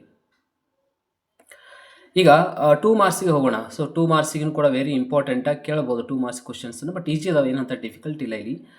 ಹೇಗಿದೆ ಅಂದರೆ, ಫಸ್ಟಿಗೆ ನೋಡಿ ಹೇಗಿದೆ, ಒಂದು ಆರ್ಥಿಕತೆಯ ಕೇಂದ್ರೀಯ ಸಮಸ್ಯೆಗಳು ಎಲ್ಲರೂ ಹೇಳ್ತೀರಿ ನೀವು, ಭಾಳ ಈಸಿಯಾಗಿ ಬರೀತೀರಿ. ಈ ಕ್ವಶನ್ ಬಂತಂದ್ರೆ ಯಾರು ಕೂಡ ಬಿಟ್ಟು ಬರಂಗಿಲ್ಲ ಆಲ್ಮೋಸ್ಟ್. ಏನಿದೆ, ಏನನ್ನು ಉತ್ಪಾದಿಸಬೇಕು, ಹೇಗೆ ಉತ್ಪಾದಿಸಬೇಕು ಮತ್ತು ಯಾರಿಗಾಗಿ ಉತ್ಪಾದಿಸಬೇಕು, ಭಾಳ ಸಿಂಪಲ್ ಇರುವಂಥದ್ದು ಬರೆದು ಬರ್ತೀರಿ. ಇನ್ನು ನೆಕ್ಸ್ಟು ಮೂಲ ಆರ್ಥಿಕ ಚಟುವಟಿಕೆಗಳನ್ನ ಪಟ್ಟಿ ಮಾಡಿ ಅಂತಿದೆ. ನೋಡಿ, ಮೂಲ ಆರ್ಥಿಕ ಚಟುವಟಿಕೆ ಅಂದರೆ ಏನು?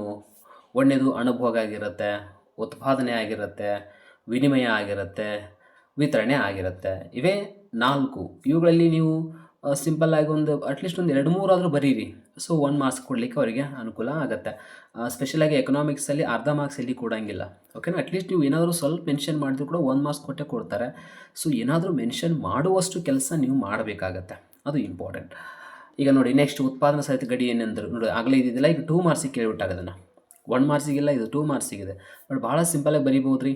ಹೆಂಗೆ ಬರಿಬೋದು? ಎಸ್, ಅದೇ ಸೆಂಟೆನ್ಸು ಏನಿದೆ, ಲಭ್ಯವಿರುವ ಸಂಪನ್ಮೂಲಗಳ ಮೊತ್ತ ಮತ್ತು ತಾಂತ್ರಿಕ ಜ್ಞಾನದ ಅಡಿಯಲ್ಲಿ ಉತ್ಪಾದಿಸಲು ಸಾಧ್ಯವಿರುವ ಎರಡು ಸರಕುಗಳ ಅಥವಾ ಸರಕು ಸೇವೆಗಳ ಗರಿಷ್ಠ ಮಟ್ಟದ ಸಂಯೋಜನೆಗಳನ್ನು ತೋರಿಸುವಂಥದ್ದ ಅಂತಹ ರೇಖೆಗೆ ನಾವು ಉತ್ಪಾದನಾ ಸಾಧ್ಯತಾ ಗಡಿ ಅಥವಾ ರೇಖೆ ಅಂತ ಕರಿತೀವಿ. ಗಡಿ ಅಂದರೂ ಒಂದೇ, ರೇಖೆ ಆ ಗಡಿಗಳನ್ನು ತೋರಿಸುವಂಥ ಒಂದು ರೇಖೆಗೆ ಗಡಿ ರೇಖೆ ಅಂತ ಕರಿತೀವಿ. ಇಷ್ಟೇ ಡಿಫ್ರೆನ್ಸು. ಇದನ್ನು ಬಿಟ್ಟು ಬೇರೆ ಏನು ಬರೆಯೋಕ್ಕೆ ಹೋಗಬೇಡಿ. ಓನ್ಲಿ 2 ಮಾರ್ಕ್ಸಿಗೆ ಅವ್ರು ಏನು ಕೇಳಿದ್ದಾರೆ ಅಷ್ಟೇ ಆನ್ಸರ್ ಮಾಡೋದು, ಅದು ಭಾಳ ಇಂಪಾರ್ಟೆಂಟ್. ಭಾಳ ವಿದ್ಯಾರ್ಥಿಗಳು 4 ಮಾರ್ಕ್ಸಿಗೆ ಎಷ್ಟು ಬರೀಬೇಕು ಲಾಸ್ಟ್ ಬರೆಯೋಂಗಿಲ್ಲ, 2 ಮಾರ್ಕ್ಸಿಗೆ ಹೆಚ್ಚು ಆನ್ಸರ್ ಬರೆದು ಬಿಟ್ಟಿರ್ತಾರೆ. ಸುಮ್ಮನೆ ವೇಸ್ಟ್ ಆಫ್ ಟೈಮ್. ಮತ್ತು ಅದಕ್ಕೆ ಮಾರ್ಕ್ಸ್ ಕೂಡ ನಿಮಗೆ 2 ಕೊಡ್ತಾರೆ, ಅದಕ್ಕಿಂತ ಹೆಚ್ಚಿಗೆ ಮಾರ್ಕ್ಸನ್ನು ಕೊಡೋಂಗಿಲ್ಲ. ಇನ್ನು ಮಿಶ್ರ ಆರ್ಥಿಕತೆ ಎಂದರೇನು, ಒಂದು ಉದಾಹರಣೆ ಕೊಡಿ. ಭಾಳ ಸಿಂಪಲಾಗಿ ಬರೀಬೋದು ರೀ, ಓಕೆನಾ. ಇದಂತೂ ಆಲ್ಮೋಸ್ಟ್ ನಿಮಗೆ ಗೊತ್ತಿರುವಂಥದ್ದು, ಓಕೆನಾ. ಸಾಮಾನ್ಯವಾಗಿ ಯಾವ ದೇಶದ ಆರ್ಥಿಕತೆಯಲ್ಲಿ ಸರ್ಕಾರ ಮತ್ತು ಖಾಸಗಿ ವಲಯ ಎರಡೂ ಕೂಡ ಆರ್ಥಿಕ ಚಟುವಟಿಕೆಗಳ ನಿರ್ವಹಣೆ ಮತ್ತು ನಿರ್ಧಾರವನ್ನು ಮಾಡ್ತಾ ಇರ್ತಾವೋ ಅಂತಹ ಆರ್ಥಿಕತೆಗೆ ಏನು ಕರಿಬೇಕು? ಮಿಶ್ರ ಆರ್ಥಿಕತೆ ಅಂತ ಅನ್ನಬೇಕು. ಸಿಂಪಲ್ಲಾಗಿ ಭಾರತನೇ ಉದಾಹರಣೆ ಕೊಟ್ಬಿಡಿ ನೀವು. ಉದಾಹರಣೆಗೆ ಭಾರತದಲ್ಲಿ 2 ಕೂಡ ಇದೆ. ನೆಕ್ಸ್ಟ್ ನಾವು ಬರೋದು ವೆರಿ ಇಂಪಾರ್ಟೆಂಟ, ವಾಸ್ತವಿಕ ಅರ್ಥಶಾಸ್ತ್ರ ಮತ್ತು ಮಾದರಿ ಅರ್ಥಶಾಸ್ತ್ರ. ಸಿಂಪಲಾಗಿ ಆಗಲೇ ಹೇಳಿದಂಗೆ ನೀವು ಭಾಳ ಈಸಿಯಾಗಿ ಹೇಳ್ಬೋದು. ವಾಸ್ತವಿಕ ಅರ್ಥಶಾಸ್ತ್ರ ಅಂದರೆ ಏನು? ಎಸ್, ವಾಸ್ತವದಲ್ಲಿ ಏನಿದೆ, ಹೇಗಿದೆ ಆರ್ಥಿಕ ಚಟುವಟಿಕೆ, ಹೇಗಿದಾವ ಮತ್ತು ಹೇಗಿದ್ದು ಹಿಂದೆ ಹೇಗಿದ್ದು. ಸಿಂಪಲ್ ಹೆಂಗೆ ಬರೀ, ಆರ್ಥಿಕ ಚಟುವಟಿಕೆಗಳು ಹೇಗಿವೆ, ಹೇಗಿದ್ದವು ಎಂಬುದನ್ನು ಅಭ್ಯಸಿಸುವುದೇ ವಾಸ್ತವಿಕ ಅರ್ಥಶಾಸ್ತ್ರ. ಇನ್ನು ಮಾದರಿ ಅರ್ಥಶಾಸ್ತ್ರ ಹೆಂಗೆ ಬರೀತೀರಿ? ಆರ್ಥಿಕ ಚಟುವಟಿಕೆಗಳು ಹೇಗಿರಬೇಕು ಎಂಬುದನ್ನು ಅಧ್ಯಯನ ಮಾಡುವಂಥದಕ್ಕೆ ನಾವು ಮಾದರಿ ಅರ್ಥಶಾಸ್ತ್ರ ಅಂತ ಕರಿತೀವಿ. ಇನ್ನೂ ಸಿಂಪಲಾಗಿ ಭಾಳ ಡೀಟೇಲಾಗಿ ಹೋದರೆ ಏನಾಗತ್ತೆ, ವಾಸ್ತವಿಕ ಅರ್ಥಶಾಸ್ತ್ರವು ಆರ್ಥಿಕ ಕಾರ್ಯತಂತ್ರಗಳ ಕಾರ್ಯನಿರ್ವಹಣೆಯನ್ನು ಮಾಡುತ್ತೆ. ಆದರೆ ಮಾದರಿ ಅರ್ಥಶಾಸ್ತ್ರ ಆರ್ಥಿಕ ಚಟುವಟಿಕೆಗಳ ಕಾರ್ಯತಂತ್ರಗಳ ಮೌಲ್ಯಮಾಪನ ಮಾಡುತ್ತೆ. ಸಿಂಪಲಾಗಿ ಹೇಳ್ಬೋದು, ಓಕೆನಾ? ಈಗ ಫಾರ್ ಎಕ್ಸಾಂಪಲ್ ಇನ್ನೂ ನೀವು ಡೀಟೇಲಾಗಿ ಬರೆಯೋ ಅವಶ್ಯಕತೆ ಇಲ್ಲ. 2 ಮಾರ್ಕ್ಸಿಗೆ ಎಷ್ಟು ಬೇಕಲ್ಲ ಅಷ್ಟು ಬರೆದ್ರೆ ಸಾಕು. ನೋಡಿ, ಇನ್ನೂ ನಿಮಗೆ ಏನಾದರೂ ಸ್ವಲ್ಪ ಇನ್ಫಾರ್ಮೇಷನ್ ಬೇಕಾಯ್ತು ಅಂದ್ರೆ ನಾನು ಕೊಡ್ತೀನಿ ಆನ್ಸರ್ ನಿಮಗೆ. ವಾಸ್ತವಿಕ ಅರ್ಥಶಾಸ್ತ್ರಕ್ಕೆ ಉದಾಹರಣೆಗೆ ಏನು ಅನ್ಬೋದು? ಎಸ್, ನಮ್ಮ ದೇಶದಲ್ಲಿ ಶಿಕ್ಷಣ ಹೇಗಿತ್ತು, ಈಗ ಹೆಂಗಿದೆ, ಎಷ್ಟು ಪರ್ಸೆಂಟೇಜ್ ಇದೆ ಅಂತ ಹೇಳೋದು ಯಾವುದು? ವಾಸ್ತವಿಕ ಅರ್ಥಶಾಸ್ತ್ರ. ಇನ್ನು ಭವಿಷ್ಯದಲ್ಲಿ ಎಷ್ಟು ಆಗಬೇಕು, ಎಷ್ಟು ಸ್ಕೋರ್ ಆಗಬೇಕು, ಆ್ಯಕ್ಚುಲಿ ಇದು ಇಷ್ಟ ಯಾಕೆ ಆಯಿತು, ಇನ್ನೂ ಸ್ಕೋರ್ ಹೆಚ್ಚಾಗಬೇಕಾಗಿತ್ತಲ್ಲ ನಮ್ಮ ದೇಶದೊಳಗೆ, ಶಿಕ್ಷಣ ಚೆನ್ನಾಗಿ ಆಗಬೇಕಾಗಿತ್ತಲ್ಲ, ಬಡತನ ಯಾಕೆ ಹೆಚ್ಚಾಗಿದೆ, ಹೀಗೆಲ್ಲ ಕ್ವಶನ್ ಮಾಡ್ಕೊತ ಹೋದರೆ ಅದಕ್ಕೆ ಮಾದರಿ ಅರ್ಥಶಾಸ್ತ್ರ ಅಂತ ಕರಿತೀವಿ. ನಿಮಗೆ ಭಾಳ ಡೀಟೇಲಾಗಿ ಬೇಡ, ನಾ ಫಸ್ಟ್ ಹೇಳುವಂಥ 2 ಪಾಯಿಂಟ್ಸ್ ಮೆನ್ಷನ್ ಮಾಡಿ ಸಾಕು, 2 ಮಾರ್ಕ್ಸಿಗೆ ಸಿಗುತ್ತೆ. ಇನ್ನು ಸೂಕ್ಷ್ಮ ಮತ್ತು ಸಮಗ್ರ ಅರ್ಥಶಾಸ್ತ್ರ ನಡುವಿನ ವ್ಯತ್ಯಾಸ ಅಂತೂ ಯಾರು ಬೇಕಾದ್ರೂ ಬರ್ತೀವಿ. ಇದು 4 ಮಾರ್ಕ್ಸಿಗೆ ಇದೆ. ಇದು ಓಕೆನಾ? ಇದು 4 ಮಾರ್ಕ್ಸಿಗೆ ಕ್ವಶನ್ ಬರುತ್ತೆ ಮತ್ತು ಈ ಚಾಪ್ಟ್ರಲ್ಲಿ 2 ಮಾರ್ಕ್ಸಿಗೆ ಇದೆ. ಇದನ್ನು ಓದ್ಕೊಂಡು ಬಿಡಿ. ಇದು 2 ಮಾರ್ಕ್ಸಿಗಾದ್ರೂ ಬರುತ್ತೆ, 4 ಮಾರ್ಕ್ಸಿಗಾದ್ರೂ ರಿಪೀಟ್ ಆಗುತ್ತೆ. 2 ಮಾರ್ಕ್ಸಿಗೆ ಬಂದರೆ ಎಷ್ಟು ಬರೀಬೇಕು? ಭಾಳ ಸಿಂಪಲ್, ಓನ್ಲಿ ಡೆಫಿನೇಷನ್ ಬರೀರಿ, ಉದಾಹರಣೆ ಬರೀರಿ ಸಾಕು. ಓಕೆನಾ? ವೈಯಕ್ತಿಕ ಆರ್ಥಿಕ ಚಟುವಟಿಕೆಗಳ ಕುರಿತು ಅಧ್ಯಯನ ಮಾಡುವ ಶಾಸ್ತ್ರವನ್ನು ಸೂಕ್ಷ್ಮ ಅರ್ಥಶಾಸ್ತ್ರ ಅಂತ ಕರಿತೀವಿ. ಉದಾಹರಣೆಗೆ ಒಬ್ಬ ಅನುಭೋಗಿಯ ಆದಾಯ, ಒಂದು ಉದ್ಯಮ ಘಟಕದ ಉತ್ಪಾದನೆ, ಸಾಕು, ಇದಷ್ಟೇ ಬರೀಬೇಕು. ಸುಮ್ಮನೆ ಗೊತ್ತಿದೆ ಅಂತ ತಿಳ್ಕೊಂಡು ಎಲ್ಲನೂ ಬರೆಯೋದಿರಂಗಿಲ್ಲ. ಓಕೆನಾ?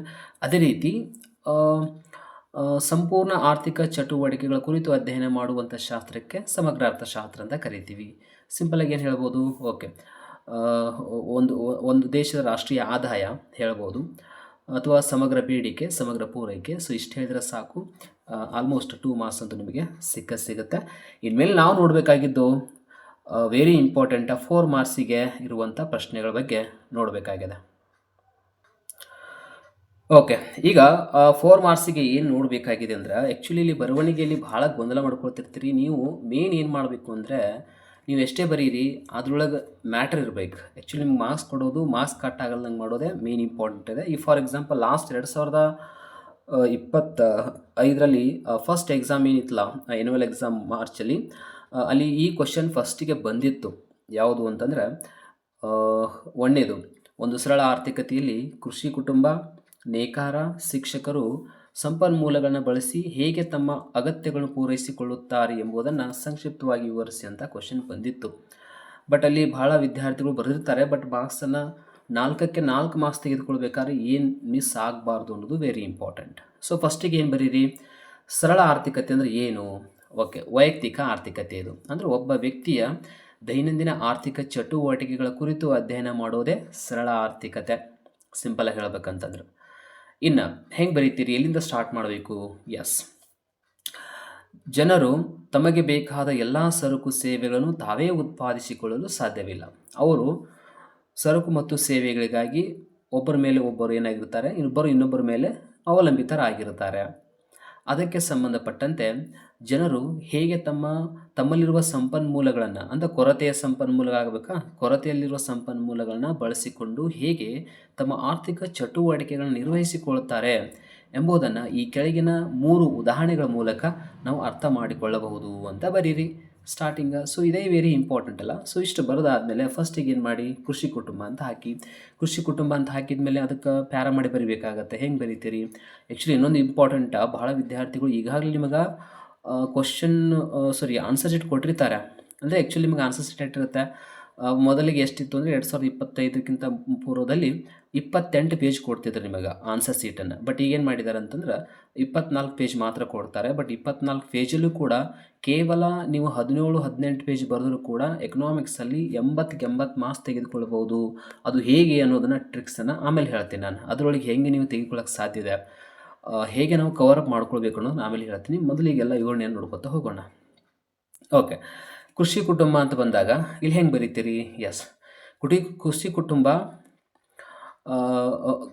ಕೃಷಿ ಕುಟುಂಬದ ಹತ್ತಿರ ಇರುವ ಸಂಪನ್ಮೂಲಗಳಾದ ಭೂಮಿ, ನೇಗಿಲು, ಎತ್ತುಗಳು, ಕುಟುಂಬದ ಶ್ರಮ, ಸಾವಯವ ಗೊಬ್ಬರ, ಬೀಜಗಳು, ಎಲ್ಲವನ್ನು ಬಳಸಿಕೊಂಡು ಕೃಷಿ ಉತ್ಪಾದನೆಯನ್ನು ಮಾಡಿ ಅದನ್ನು ಮಾರುಕಟ್ಟೆಯಲ್ಲಿ ಮಾರಾಟ ಮಾಡಿ ಅದರಿಂದ ಬಂದಂಥ ಆದಾಯದಿಂದ ತನಗೆ ಬೇಕಾದಂಥ ಇತರ ಸರಕು ಸೇವೆಗಳನ್ನು ಖರೀದಿ ಮಾಡಿ ಒಂದು ಕೃಷಿ ಕುಟುಂಬ ತನ್ನ ದೈನಂದಿನ ಆರ್ಥಿಕ ಚಟುವಟಿಕೆಗಳನ್ನು ನಿರ್ವಹಿಸಿಕೊಳ್ಳುತ್ತದೆ.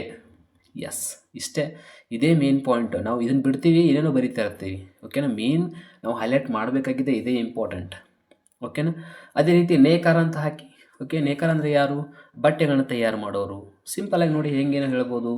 ಓಕೆ, ಈಗ ನೇಕಾರನ ಹತ್ತಿರ ಇರುವ ಸಂಪನ್ಮೂಲಗಳಾದ ನೂಲು, ಬಣ್ಣ, ಯಂತ್ರ, ಆತನ ಜ್ಞಾನ ಇವೆಲ್ಲವುಗಳನ್ನು ಬಳಸಿಕೊಂಡು ಬಟ್ಟೆಯನ್ನು ತಯಾರಿಸಿ ಅದನ್ನು ಮಾರುಕಟ್ಟೆಯಲ್ಲಿ ಮಾರಾಟ ಮಾಡಿ ಅದರಿಂದ ಬಂದಂಥ ಆದಾಯದಿಂದ ತನಗೆ ಬೇಕಾದಂಥ ಇತರ ಸರಕು ಸೇವೆಗಳನ್ನು ಖರೀದಿಸುವ ಮೂಲಕ ಒಬ್ಬ ನೇಕಾರನು ತನ್ನ ದೈನಂದಿನ ಆರ್ಥಿಕ ಚಟುವಟಿಕೆಗಳನ್ನು ನಿರ್ವಹಿಸಿಕೊಳ್ಳುತ್ತಾನೆ. ಸಿಂಪಲಾಗಿ ಬರಿಬೋದು. ಓಕೆನಾ, ಭಾಳ ಸಿಂಪಲ್ ಆಗಿದೆ, ಏನು ಅಂಥ ಡಿಫಿಕಲ್ಟ್ ಇಲ್ಲ ಇದು. ಈ ನೆಕ್ಸ್ಟು ಶಿಕ್ಷಕ ಅಂತ ಬಂದಾಗ ನೆಕ್ಸ್ಟ್ ಹೆಡ್ಲೈನ್ 3ನೇ ಶಿಕ್ಷಕ ಅಂತ ಹಾಕ್ರಿ. ಶಿಕ್ಷಕರು ತಮ್ಮಲ್ಲಿರುವ ಸಂಪನ್ಮೂಲಗಳಾದ ಜ್ಞಾನ ಮತ್ತು ಕೌಶಲ್ಯಗಳನ್ನು ಬಳಸಿಕೊಂಡು ಶಾಲಾ ಕಾಲೇಜುಗಳಲ್ಲಿ ಪಾಠ ಬೋಧನೆ ಮಾಡುವ ಮೂಲಕ ಏನು ಮಾಡ್ತಾರೆ, ಆದಾಯವನ್ನು ಗಳಿಸ್ತಾರೆ. ಬಂದಂಥ ಆದಾಯದಿಂದ ತಮಗೆ ಬೇಕಾದಂಥ ಇತರ ಸರಕು ಸೇವೆಗಳನ್ನು ಖರೀದಿಸುವ ಮೂಲಕ ಶಿಕ್ಷಕರು ತಮ್ಮ ದೈನಂದಿನ ಆರ್ಥಿಕ ಚಟುವಟಿಕೆಗಳನ್ನು ನಿರ್ವಹಿಸಿಕೊಳ್ಳುತ್ತಾರೆ. ಈ 3 ಉದಾಹರಣೆಗಳು ಅಂದರೆ ಲಾಸ್ಟ್ ವರೆಗೆ ಒಟ್ಟಾರೆಯಾಗಿ ಈ 3 ಉದಾಹರಣೆಗಳು ಒಂದು ಸರಳ ಆರ್ಥಿಕತೆ ಹೇಗಿರುತ್ತೆ ಮತ್ತು ಅಲ್ಲಿ ಹೇಗೆ ವೈಯಕ್ತಿಕ ಆರ್ಥಿಕ ಚಟುವಟಿಕೆಗಳು ನಿರ್ವಹಿಸಲ್ಪಡುತ್ತವೆ ಎಂಬುದನ್ನು ನಾವು ಅರ್ಥ ಮಾಡ್ಕೊಳ್ಬಹುದು ಅಂಥೇಳಿ ನೀವು ಬರೆದರೆ ಸಾಕು. ಇದಕ್ಕೆ 4ಕ್ಕೆ 4 ಮಾರ್ಕ್ಸನ್ನು ಕಂಪಲ್ಸರಿ ಕೊಡಲೇಬೇಕಾಗತ್ತೆ, ಡೌಟೇ ಇಲ್ಲ. ಓಕೆನಾ, ಆದರೆ ನಿಮಗೆ ಗೊತ್ತಿರಬೇಕು ಹೆಂಗೆ ಬರಿಬೇಕು ಅಂತೇಳಿ. ನೆಕ್ಸ್ಟ್ 2ನೇ ಕ್ವೆಶ್ಚನ್ ಹೆಂಗೆ ಬರೀತೀರಿ? ಓಕೆ, ಒಂದು ಆರ್ಥಿಕತೆಯ 3 ಕೇಂದ್ರೀಯ ಸಮಸ್ಯೆಗಳನ್ನು ಯಾವುವು ವಿವರಿಸಿ ಅಂತ ಕ್ವೆಶ್ಚನ್ ಕೇಳ್ತಾರೆ. 100% 4 ಮಾರ್ಕ್ಸಿಗೆ ಈ 5ರಲ್ಲಿ 1 ಫಿಕ್ಸ್ ಇರುತ್ತೆ. ಇದನ್ನು ಮೊದಲು ಅರ್ಥ ಮಾಡ್ಕೊಂಬಿಡಿ. ಟೋಟಲ್ ನೀವು 4 ಮಾರ್ಕ್ಸಿಗೆ 5 ಬರಿಬೇಕು ಎನ್ಯುವಲ್ ಎಕ್ಸಾಮ್ದಾಗ. ಅದರಲ್ಲಿ 1 ಕ್ವೆಶ್ಚನ್ ಇಲ್ಲೇ ಬರುತ್ತೆ, ಫಿಕ್ಸ್, ಡೌಟೇ ಇಲ್ಲ, ಬಂದೇ ಬರುತ್ತೆ. ಅದರಲ್ಲಿ ಯಾವುದು ಬರ್ಬೋದು ಸ್ವಲ್ಪ ನೋಡೋಣ, ಬಟ್ ಅದಕ್ಕಿಂತ ಪೂರ್ವದಲ್ಲಿ ವಿವರಣೆ ನೋಡೋಣ. ಒಂದು ಆರ್ಥಿಕತೆಯ 3 ಕೇಂದ್ರೀಯ ಸಮಸ್ಯೆಗಳು ಯಾವುವು ಅಂತ ಬಂದರೆ, ಸೊ ಸಿಂಪಲಾಗಿ ಹೇಳ್ಬೋದು ನೀವು. ಏನನ್ನು ಅಥವಾ ಎಷ್ಟು ಉತ್ಪಾದಿಸಬೇಕು, ಹೇಗೆ ಉತ್ಪಾದಿಸಬೇಕು ಮತ್ತು ಯಾರಿಗಾಗಿ ಉತ್ಪಾದಿಸಬೇಕು ಅನ್ನೋದನ್ನು ಮೊದಲು ನೆನಪಿಟ್ಕೊಂಡಿರ್ತೀರಿ. ಆಲ್ಮೋಸ್ಟ್ ಇದು ಬಹಳ ವಿದ್ಯಾರ್ಥಿಗಳಿಗೆ ಗೊತ್ತು ಕೂಡ ಇರುತ್ತೆ. ಸೊ ಈಗ ಹೇಗೆ ಆನ್ಸರ್ ಸ್ಟಾರ್ಟ್ ಮಾಡಬೇಕು ಅಂತಂದರೆ ಭಾಳ ಸಿಂಪಲ್ಲಾಗಿ ಹೇಳ್ಬೋದು. ಈಗ ಮೊದಲಿಗೆ ಹೆಡ್ಲೈನ್ ಏನು ಮಾಡಬೇಕು ಅಂತಂದರೆ, ಹೆಡ್ಲೈನ್ಗಿಂತ ಪೂರ್ವದಲ್ಲಿ ನೀವು ಬರೀಬೋದು. ಯಾಕೆ ಬರೀಬೇಕು ಅಂತಂದರೆ ವೆರಿ ಇಂಪಾರ್ಟೆಂಟ, ಯಾವಾಗಲೂ ಕ್ವಶನನ್ನು ಡೈರೆಕ್ಟಾಗಿ ಸ್ಟಾರ್ಟ್ ಮಾಡಬಾರ್ದು. ಅದಕ್ಕೆ ಸಂಬಂಧಪಟ್ಟಂಥ ಮೀನಿಂಗನ್ನು ಸ್ವಲ್ಪ ಮಟ್ಟಿಗೆ ಬರೀಬೇಕು. ಆದರೆ ಪಿ ಟಿಗೆ ಬರೆಯೋಕ್ಕೆ ಹೋಗಬೇಡಿ. 4 ಮಾರ್ಕ್ಸಿಗೆ ಪಿ ಟಿಗೆ ಉಪಸಂಹಾರವನ್ನು ಬರೆಯೋ ಅವಶ್ಯಕತೆ ಇಲ್ಲ. ಆಮೇಲೆ 6 ಮಾರ್ಕ್ಸಿಗೂ ಕೂಡ ಕಂಪಲ್ಸರಿ ಅಂತೇನಿಲ್ಲ. ಆದರೆ ಕೆಲವೊಬ್ಬರು ನಿಮ್ಮ ಪೇಪರನ್ನು ವ್ಯಾಲ್ಯೂಷನ್ ಮಾಡೋರು ಹೆಂಗಿರ್ತಾರೆ ಅಂದರೆ, ಅವರು ಪಿ ಟಿಕೆ ಮತ್ತು ಉಪಸಂಹಾರವನ್ನು ಬರೆದ್ರೆ ಮಾರ್ಕ್ಸ್ ಕೊಡ್ತಿರ್ತಾರೆ. ಅದರ ಸಲುವಾಗಿ ನೀವು 6 ಮಾರ್ಕ್ಸಿಗೆ ಪಿ ಟಿಗೆ ಉಪಸಂಹಾರವನ್ನು ಮೆನ್ಷನ್ ಮಾಡಿ, ಆದರೆ 4 ಮಾರ್ಕ್ಸಿಗೆ ಮಾಡೋಕ್ಕೆ ಹೋಗಬೇಡಿ, ಏನೋ ಅವಶ್ಯಕತೆ ಇಲ್ಲ. ಹಾಗಾದ್ರೆ ಸ್ಟಾರ್ಟ್ ಹೆಂಗೆ ಮಾಡ್ಬೋದು ಅಂತಂದರೆ, ಜಗತ್ತಿನ ಎಲ್ಲ ಆರ್ಥಿಕತೆಗಳು ಪ್ರಮುಖವಾಗಿ 3 ರೀತಿಯ ಆರ್ಥಿಕ ಸಮಸ್ಯೆಗಳನ್ನು ಎದುರಿಸುತ್ತವೆ. ಏಕೆಂದರೆ ಸಂಪನ್ಮೂಲಗಳು ಕೊರತೆಯಲ್ಲಿದ್ದು ಮಾನವನ ಬಯಕೆಗಳು ಅಪರಿಮಿತವಾಗಿವೆ. ಅದರ ಜೊತೆಗೆ ಆರ್ಥಿಕತೆಯನ್ನು ನಿರ್ವಹಣೆ ಮಾಡಬೇಕಾದರೂ ಕೂಡ ಹಲವಾರು ಸಮಸ್ಯೆಗಳನ್ನು ಎದುರಿಸಬೇಕಾಗತ್ತೆ. ಅವುಗಳಲ್ಲಿ ಪ್ರಮುಖವಾಗಿರುವಂಥ 3 ಸಮಸ್ಯೆಗಳನ್ನು ಈ ಕೆಳಗಿನಂತೆ ವಿವರಿಸಲಾಗಿದೆ. ಓಕೆನಾ, ಹಿಂಗೆ ಬರಿಬೇಕು, ಸ್ಟಾರ್ಟ್ ಮಾಡ್ಬೇಕು ಹಂಗೆ. ಓಕೆ, ಈಗ 1ನೇದು ಕೇಂದ್ರೀಯ ಏನನ್ನು ಮತ್ತು ಎಷ್ಟು ಉತ್ಪಾದಿಸಬೇಕು ಅಂಥೇಳಿ ಸ್ಟಾರ್ಟ್ ಮಾಡಬೇಕು. ಸೊ ಅಲ್ಲಿ ಹೆಂಗೆ ಬರೀತೀರಿ? ಸ್ಟಾರ್ಟಿಂಗ್ ಹೆಂಗೆ ಬರೀಬೇಕು ಅಂತಂದರೆ ಭಾಳ ಸಿಂಪಲ್ಲಾಗಿ ಸ್ಟಾರ್ಟ್ ಮಾಡಿ. ಆರ್ಥಿಕತೆಯಲ್ಲಿ ಲಭ್ಯವಿರುವ ಸಂಪನ್ಮೂಲಗಳನ್ನು ಬಳಸಿಕೊಂಡು ಏನನ್ನು ಉತ್ಪಾದಿಸಬೇಕು ಮತ್ತು ಎಷ್ಟು ಪ್ರಮಾಣದಲ್ಲಿ ಉತ್ಪಾದಿಸಬೇಕೆಂಬುದು ಆರ್ಥಿಕ ಸಮಸ್ಯೆಯಾಗಿದೆ. ಉದಾಹರಣೆಗೆ, ಲಭ್ಯವಿರುವ ಎಲ್ಲ ಸಂಪನ್ಮೂಲಗಳನ್ನು ಉಪಯೋಗಿಸಿಕೊಂಡು ಆಹಾರ ಧಾನ್ಯಗಳನ್ನು ಬೆಳೆಯಬೇಕೋ ಅಥವಾ ಉತ್ಪಾದಿಸಬೇಕೋ, ಅಥವಾ ದೇಶದ ರಕ್ಷಣೆಗಾಗಿ ಶಸ್ತ್ರಾಸ್ತ್ರಗಳನ್ನು ಉತ್ಪಾದಿಸಬೇಕು ಎಂಬುದು ದೊಡ್ಡ ಸಮಸ್ಯೆ, ಮತ್ತು ಅವುಗಳನ್ನು ಎಷ್ಟು ಪ್ರಮಾಣದಲ್ಲಿ ಉತ್ಪಾದಿಸಬೇಕು ಎಂಬುದು ಕೂಡ ದೊಡ್ಡ ಸಮಸ್ಯೆ. ಒಂದನ್ನು ಹೆಚ್ಚಿಗೆ ಉತ್ಪಾದಿಸಿದರೆ ಇನ್ನೊಂದು ನಮಗೆ ಕೊರತೆ ಉಂಟಾಗುತ್ತೆ. ಆ ಕಾರಣದಿಂದ ಎರಡನ್ನೂ ಸಮತೋಲನದಲ್ಲಿ ಉತ್ಪಾದಿಸುವುದೇ ಒಂದು ದೊಡ್ಡ ಸಮಸ್ಯೆ. ಹಾಗಾಗಿ ಏನನ್ನು ಮತ್ತು ಎಷ್ಟು ಉತ್ಪಾದಿಸಬೇಕೆನ್ನುವುದು ಪ್ರತಿಯೊಂದು ಆರ್ಥಿಕತೆಯ ಪ್ರಮುಖವಾದಂಥ ಅಥವಾ ಸಮಸ್ಯೆಯಾಗಿದೆ, ಆರ್ಥಿಕ ಮೂಲಭೂತ ಸಮಸ್ಯೆಯಾಗಿದೆ ಅಂತ ಬರೆದ್ರೆ ಸಾಕು. ಎರಡನೇದು ಹೇಗೆ ಉತ್ಪಾದಿಸ್ಬೇಕಂತಂದರೆ ಎಸ್ ಇನ್ನೊಂದು ಮೆನ್ಷನ್ ಮಾಡಿ, ಏನನ್ನು ಉತ್ಪಾದಿಸಬೇಕೆನ್ನೋದು ಆಯ್ಕೆಗೆ ಸಂಬಂಧಪಟ್ಟಿರುವ ಸಮಸ್ಯೆಯಾಗಿದೆ ಅಂತ ಮೆನ್ಷನ್ ಮಾಡಬೇಕು ಸ್ಟಾರ್ಟಿಂಗ್. ಓಕೆನಾ, ಏನನ್ನು ಉತ್ಪಾದಿಸಬೇಕೆನ್ನೋದು ಕೂಡ ಆಯ್ಕೆಗೆ ಸಂಬಂಧಪಟ್ಟಿರುವ ಸಮಸ್ಯೆಯಾಗಿದೆ ಅಂತ ಮೆನ್ಷನ್ ಮಾಡಿ. ಈ ನೆಕ್ಸ್ಟ್ ಎರಡನೇದು ಬರೆಯುವಾಗ ಹೇಗೆ ಉತ್ಪಾದಿಸಬೇಕನ್ನೋದು ಹೆಡ್ಲೈನ್ ಹಾಕಿ ಹೆಂಗೆ ಬರೀಬೇಕು, ಲಭ್ಯವಿರುವ ಸಂಪನ್ಮೂಲಗಳನ್ನು ಬಳಸಿಕೊಂಡು ಹೇಗೆ ಉತ್ಪಾದಿಸಬೇಕು ಎಂಬುದು ತಂತ್ರಜ್ಞಾನಕ್ಕೆ ಸಂಬಂಧಪಟ್ಟಿರುವ ಸಮಸ್ಯೆಯಾಗಿದೆ. ಹೇಗೆ ಬರಿತೀವಿ? ಎಸ್, ತಂತ್ರಜ್ಞಾನ ಅಂದರೆ ಎರಡು ರೀತಿ ಬರ್ತಾವೆ. ಒಂದು ಶ್ರಮ ಸಾಂದ್ರ ತಂತ್ರಜ್ಞಾನ, ಇನ್ನೊಂದು ಬಂಡವಾಳ ಸಾಂದ್ರ ತಂತ್ರಜ್ಞಾನ. ಶ್ರಮ ಸಾಂದ್ರ ತಂತ್ರಜ್ಞಾನ ಅಂದರೆ ಏನು ಬರಿಬೇಕಲ್ಲಿ? ಏನು ಬರಿಬೇಕು? ಎಸ್, ಉತ್ಪಾದನಾ ಪ್ರಕ್ರಿಯೆಯಲ್ಲಿ ಹೆಚ್ಚು ಕಾರ್ಮಿಕರನ್ನು ಬಳಸಿಕೊಂಡು ಕಡಿಮೆ ಯಂತ್ರಗಳನ್ನು ಬಳಸಿಕೊಂಡು ಉತ್ಪಾದಿಸಲಾಗುವಂತಹ ತಂತ್ರಜ್ಞಾನಕ್ಕೆ ಶ್ರಮ ಸಾಂದ್ರ ತಂತ್ರಜ್ಞಾನ ಎನ್ನುವರು ಅಂತ ಬರೀರಿ. ಅದೇ ರೀತಿ ಬಂಡವಾಳ ಸಾಂದ್ರ ತಂತ್ರಜ್ಞಾನ ಅಂತ ಹೆಡ್ಲೈನ್ ಹಾಕಿ ಹೆಂಗೆ ಬರಿಬೇಕು? ಎಸ್, ಉತ್ಪಾದನಾ ಪ್ರಕ್ರಿಯೆಯಲ್ಲಿ ಕಾರ್ಮಿಕರನ್ನು ಕಡಿಮೆ ಮಾಡಿ ಯಂತ್ರಗಳನ್ನು ಹೆಚ್ಚಿಗೆ ಬಳಕೆ ಮಾಡುವ ಮೂಲಕ ಉತ್ಪಾದಿಸಲಾಗುವ ತಂತ್ರಜ್ಞಾನವನ್ನು ಬಂಡವಾಳ ಸಾಂದ್ರ ತಂತ್ರಜ್ಞಾನ ಎನ್ನುವರು ಅಂತ ಮೆನ್ಷನ್ ಮಾಡಿ. ಸೊ ಈ ರೀತಿಯಾಗಿ ಡಿಫ್ರೆನ್ಸ್ ಮಾಡಿ ಬರೆದ್ರೆ ಸಿಸ್ಟಮೆಟಿಕ್ ಆಗುತ್ತೆ. ಅದು ಲಾಸ್ಟಿಗೆ ಒಂದು ಪ್ಯಾರಾ ಮಾಡಿ ಹೈಲೈಟ್ ಏನು ಮಾಡಬೇಕು, ಮೇಲಿನ ಯಾವ ತಂತ್ರಜ್ಞಾನವನ್ನು ಬಳಸಿಕೊಂಡು ಉತ್ಪಾದಿಸಿದರೆ ಅದು ನಮ್ಮ ದೇಶಕ್ಕೆ ಅನುಕೂಲವಾಗುತ್ತದೆ ಎಂಬುದೇ ದೊಡ್ಡ ಸಮಸ್ಯೆಯಾಗಿದೆ. ಇದು ವಿಶ್ವದ ಪ್ರತಿಯೊಂದು ರಾಷ್ಟ್ರದ ಸಮಸ್ಯೆ ಕೂಡ ಆಗಿದೆ. ಸಿಂಪಲಾಗಿ ಸಾಕು, ಇಷ್ಟು ಬರೆದು ಕೂಡ ನಡೆಯುತ್ತೆ. ಇನ್ನು ಯಾರಿಗಾಗಿ ಉತ್ಪಾದಿಸಬೇಕು? ಲಾಸ್ಟಿಗೆ ಮೂರನೇ ಪಾಯಿಂಟು, ಯಾರಿಗಾಗಿ ಉತ್ಪಾದಿಸಬೇಕು. ಭಾಳ ಸಿಂಪಲ್ ಇರುವಂಥದ್ದು. ಓಕೆನಾ, ದೇಶದಲ್ಲಿ ಬಡವರು ಇರ್ತಾರೆ, ಶ್ರೀಮಂತರು ಇರ್ತಾರೆ. ಸೊ ಅವರಿಗೆ ಸಾಟಿ ಆಗುವಂಥ ಉತ್ಪಾದನೆ ಮಾಡಬೇಕಲ್ಲ. ಹಾಗಾದ್ರೆ ಇದು ವಿತರಣೆಗೆ ಸಂಬಂಧಪಟ್ಟಿದೆ. ಹೆಂಗೆ ಸ್ಟಾರ್ಟ್ ಮಾಡಬೇಕು? ಯಾರಿಗಾಗಿ ಉತ್ಪಾದಿಸಬೇಕೆನ್ನುವಂಥ ಸಮಸ್ಯೆಯು ವಿತರಣೆಗೆ ಸಂಬಂಧಿಸಿದ ಸಮಸ್ಯೆಯಾಗಿದೆ. ಅಂದರೆ ಉತ್ಪಾದಿಸಲ್ಪಡುವ ಎಲ್ಲ ಸರಕು ಸೇವೆಗಳು ಬಡವರಿಗಾಗಿಯೇ ಅಥವಾ ಶ್ರೀಮಂತರಿಗಾಗಿಯೇ ಎಂಬುದು ಸಮಸ್ಯೆಯಾಗಿದೆ. ಹೆಚ್ಚಿನ ಗುಣಮಟ್ಟದ ಮತ್ತು ಹೆಚ್ಚು ಬೆಲೆಯ ಸರಕುಗಳನ್ನು ಉತ್ಪಾದಿಸಿದರೆ ಇವುಗಳನ್ನು ಶ್ರೀಮಂತರು ಮಾತ್ರ ಖರೀದಿ ಮಾಡ್ತಾರೆ, ಬಡವರು ಖರೀದಿಸುವುದಿಲ್ಲ. ಒಂದು ವೇಳೆ ಕಡಿಮೆ ಗುಣಮಟ್ಟದ ಮತ್ತು ಕಡಿಮೆ ಸರಕುಗಳನ್ನು ಉತ್ಪಾದನೆ ಮಾಡಿದರೆ ಇಲ್ಲಿ ಬಡವರು ಮಾತ್ರ ಖರೀದಿ ಮಾಡ್ತಾರೆ, ಶ್ರೀಮಂತರು ಖರೀದಿ ಮಾಡೋಂಗಿಲ್ಲ. ಸೊ ಹೀಗೆ ಸಮಸ್ಯೆ ಉದ್ಭವ ಆಗುತ್ತೆ. ಹಾಗಾಗಿ ಯಾರಿಗಾಗಿ ಉತ್ಪಾದಿಸಬೇಕು ಅನ್ನೋದು ಕೂಡ ಒಂದು ದೊಡ್ಡ ಸಮಸ್ಯೆಯಾಗಿದೆ ಅಂತ ಹೇಳಿಬಿಟ್ಟು ಕೂಡ ನಡೆಯುತ್ತೆ. ಓಕೆನಾ, ಇಲ್ಲಿ ನೆಕ್ಸ್ಟ್ ಬರೋ ಕ್ವಶನು ವೆರಿ ಇಂಪಾರ್ಟೆಂಟ್ ಇದೆ. ಉತ್ಪಾದನಾ ಸಾಧ್ಯತಾ ಗಡಿ. ಇದನ್ನು ಹೆಂಗೆ ಸ್ಟಾರ್ಟ್ ಮಾಡಬೇಕು? ಡೆಫಿನಿಷನ್ ಮೊದಲು ಹೇಳಿಬಿಡಿ. ಏನು ಹೇಳಬೇಕು? ಎಸ್, ಸ್ಟಾರ್ಟಿಂಗ್ ಮಾಡಬೇಕು ಅಂತಂದರೆ, ಲಭ್ಯವಿರುವ ಸಂಪನ್ಮೂಲಗಳ ಮೊತ್ತ ಮತ್ತು ತಾಂತ್ರಿಕ ಜ್ಞಾನದ ಅಡಿಯಲ್ಲಿ ಉತ್ಪಾದಿಸಲು ಸಾಧ್ಯವಿರುವ ಎರಡು ಸರಕುಗಳ ಅಥವಾ ಎಲ್ಲ ಸರಕು ಸೇವೆಗಳ ಗರಿಷ್ಠ ಮಟ್ಟದ ಸಾಧ್ಯತೆಗಳನ್ನು ಉತ್ಪಾದನಾ ಸಾಧ್ಯತಾ ಗಡಿ ಎನ್ನುವರು. ಈ ಗಡಿಯನ್ನು ತೋರಿಸುವ ರೇಖೆಯನ್ನು ಗಡಿ ರೇಖೆ ಎನ್ನುವರು ಅಂತೇಳಿ ಮೆನ್ಷನ್ ಮಾಡಿ. ಸೊ ಇದಾದಮೇಲೆ ಘನದ ಬಗ್ಗೆನೂ ಹೇಳಿ, ಅಲ್ಲೇ ಅದು ತಳ ಮೆನ್ಷನ್ ಮಾಡಿ. ಲಭ್ಯವಿರುವ ಸಂಪನ್ಮೂಲಗಳ ಮೊತ್ತ ಮತ್ತು ತಾಂತ್ರಿಕ ಜ್ಞಾನದ ಅಡಿಯಲ್ಲಿ ಉತ್ಪಾದಿಸಲು ಸಾಧ್ಯವಿರುವ ಎರಡು ಸರಕುಗಳ ಎಲ್ಲ ಸಂಯೋಜನೆಗಳು ಅಥವಾ ಸರಕು ಸೇವೆಗಳ ಎಲ್ಲ ಸಂಯೋಜನೆಗಳ ಸಂಗ್ರಹವನ್ನು ಉತ್ಪಾದನಾ ಸಾಧ್ಯತಾ ಗಣ ಎನ್ನುವರು ಅಂತ ಮೆನ್ಷನ್ ಮಾಡಬೇಡಿ. ಮುಗದೆ ಹೋಯಿತು. ಇಷ್ಟು ಮಾಡಿದರೆ ಸಾಕು. ಇದನ್ನು ಕೆಳಗಿನ ಒಂದು ಉದಾಹರಣೆ ಸಹಿತ ವಿವರಿಸೋಣ ಅಂತೇಳಿ ಹೇಳ್ಕೊಂಡು ಮೊದಲಿಗೆ ಒಂದು ಟೇಬಲನ್ನು ಬರ್ಕೊಳ್ಬೇಕಾಗತ್ತೆ. ಓಕೆ, ಟೇಬಲ್ ಆಲ್ಮೋಸ್ಟ್ ಗೊತ್ತಿರುತ್ತೆ ನಿಮ್ಗೆ, ಅದಕ್ಕೆ ನಾನು ಸ್ಪೀಡಾಗಿ ಹೇಳ್ತಾ ಇದ್ದೀನಿ ಅಂತ ಏನು ಕನ್ಫ್ಯೂಷನ್ ಮಾಡ್ಕೊಳ್ಳೋ ಅವಶ್ಯಕತೆ ಇಲ್ಲ. ಫಾರ್ ಎಕ್ಸಾಂಪಲ್ ಒಂದು ಸಂಯೋಜನೆ ತೆಗೆದುಕೊಳ್ಳಿ. ಫಾರ್ ಎಕ್ಸಾಂಪಲ್ ಈ ಕಡೆ ಸಂಯೋಜನೆ ಅಂತ ಬರ್ಕೊಳ್ತೀರಿ, ಈ ಕಡೆ ಧಾನ್ಯ ಅಂತ ಉದಾಹರಣೆ ತೆಗೆದುಕೊಳ್ತೀರಿ, ಈ ಕಡೆ ಹತ್ತಿ ಅಂತ ಇರುತ್ತೆ. ಓಕೆನಾ, ಇರುತ್ತೆ, ಆಲ್ಮೋಸ್ಟ್ ಬರೀತೀರಿ ಇದನ್ನು. ಈ ಕಡೆ ABCD ಅಂತ ಇರುತ್ತೆ. ಈ ಕಡೆ 0 ಇಂದ 1 2 3 ಹೀಗೆಲ್ಲ ಕಡಿಮೆ ಆಗ್ತಾ ಹೋಗಿ ಲಾಸ್ಟಿಗೆ 4 ಆಗಿರುತ್ತೆ. ಆಮೇಲೆ ಇಲ್ಲಿ 10 ಇರುತ್ತೆ. 10 ತಳಗೆ ಏನಾಗುತ್ತೆ 9 7 4 ಹೋಗಿ ಲಾಸ್ಟಿಗೆ 0 ಆಗಿರುತ್ತೆ. ಇದು 0 ಆಗಿರುತ್ತೆ, ಇದು 0 ಆಗಿರುತ್ತೆ. ಈ ಫಾರ್ ಎಕ್ಸಾಂಪಲ್ ಲಾಸ್ಟ್ದು ಈ ಸೆಕ್ಷನ್, ಈ ಸಂಯೋಜನೆ ಅಂತ ನಾವು ಕನ್ಸಿಡರ್ ಮಾಡಿದರೆ ಇಲ್ಲೇನಾಗತ್ತೆ ಹೇಳಿ, ಈ ಟೇಬಲ್ ಬರೆದ ಮೇಲೆ ಹೆಂಗೆ ಬರಿಬೇಕು ಅಂತಂದರೆ ತಳಗೆ ವಿವರಣೆ ಬರಿಬೇಕು. ಹೆಂಗೆ ಬರಿಬೇಕು? ಎಸ್, ಈ ಸಂಯೋಜನೆ ಪ್ರಕಾರ ಲಭ್ಯವಿರುವ ಎಲ್ಲ ಸಂಪನ್ಮೂಲಗಳನ್ನು ಬಳಸಿಕೊಂಡು 10 ಘಟಕದಷ್ಟು ಹತ್ತಿಯನ್ನು ಉತ್ಪಾದಿಸಬಹುದು. ಆದ್ದರಿಂದ ಧಾನ್ಯ ಶೂನ್ಯವಾಗುತ್ತದೆ. ಅದೇ ರೀತಿ ಲಭ್ಯವಿರುವ ಎಲ್ಲ ಸಂಪನ್ಮೂಲಗಳನ್ನು ಬಳಸಿಕೊಂಡು 4 ಘಟಕದಷ್ಟು ಧಾನ್ಯವನ್ನು ಉತ್ಪಾದಿಸಬಹುದು. ಆದರೆ ಹತ್ತಿ ಶೂನ್ಯವಾಗುತ್ತದೆ. ಅದನ್ನು ಈ ಸಂಯೋಜನೆ ತೋರಿಸುತ್ತದೆ. ಹೀಗೆ ಒಂದನ್ನು ಹೆಚ್ಚಿಸಬೇಕಾದರೆ ಮತ್ತೊಂದನ್ನು ಕಡಿಮೆ ಮಾಡಬೇಕಾಗುತ್ತದೆ.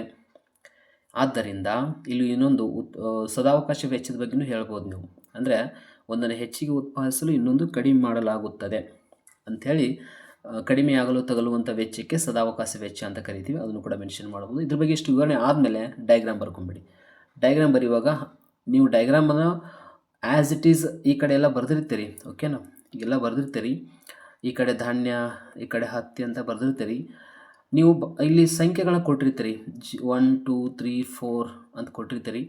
ಯಾಕಂದರೆ ಈ ಕಡೆ ಧಾನ್ಯನ 4 ಅಂತ ಕೊಡಿ, 0 ಅಂತೂ ಈ ಕಡೆ ಮೆನ್ಷನ್ ಮಾಡಿಬಿಡಬಾರ್ದು. ಯಾವುದು ಅಂದರೆ ಎಕ್ಸ್ ಮತ್ತು ವಾಯ್ ಕಂಪಲ್ಸರಿ ಮೆನ್ಷನ್ ಮಾಡಬೇಕು. ಈ ಕಡೆ ಒಳಗಡೆ ಬರೀಬಾರ್ದು, ಹೊರಗಡೆ ಸೈಡೇ ಬರೀಬೇಕು ಕಂಪಲ್ಸರಿ. ಭಾಳ ವಿದ್ಯಾರ್ಥಿಗಳು ಮಿಸ್ಟೇಕ್ ಮಾಡ್ತಿರ್ತಾರೆ.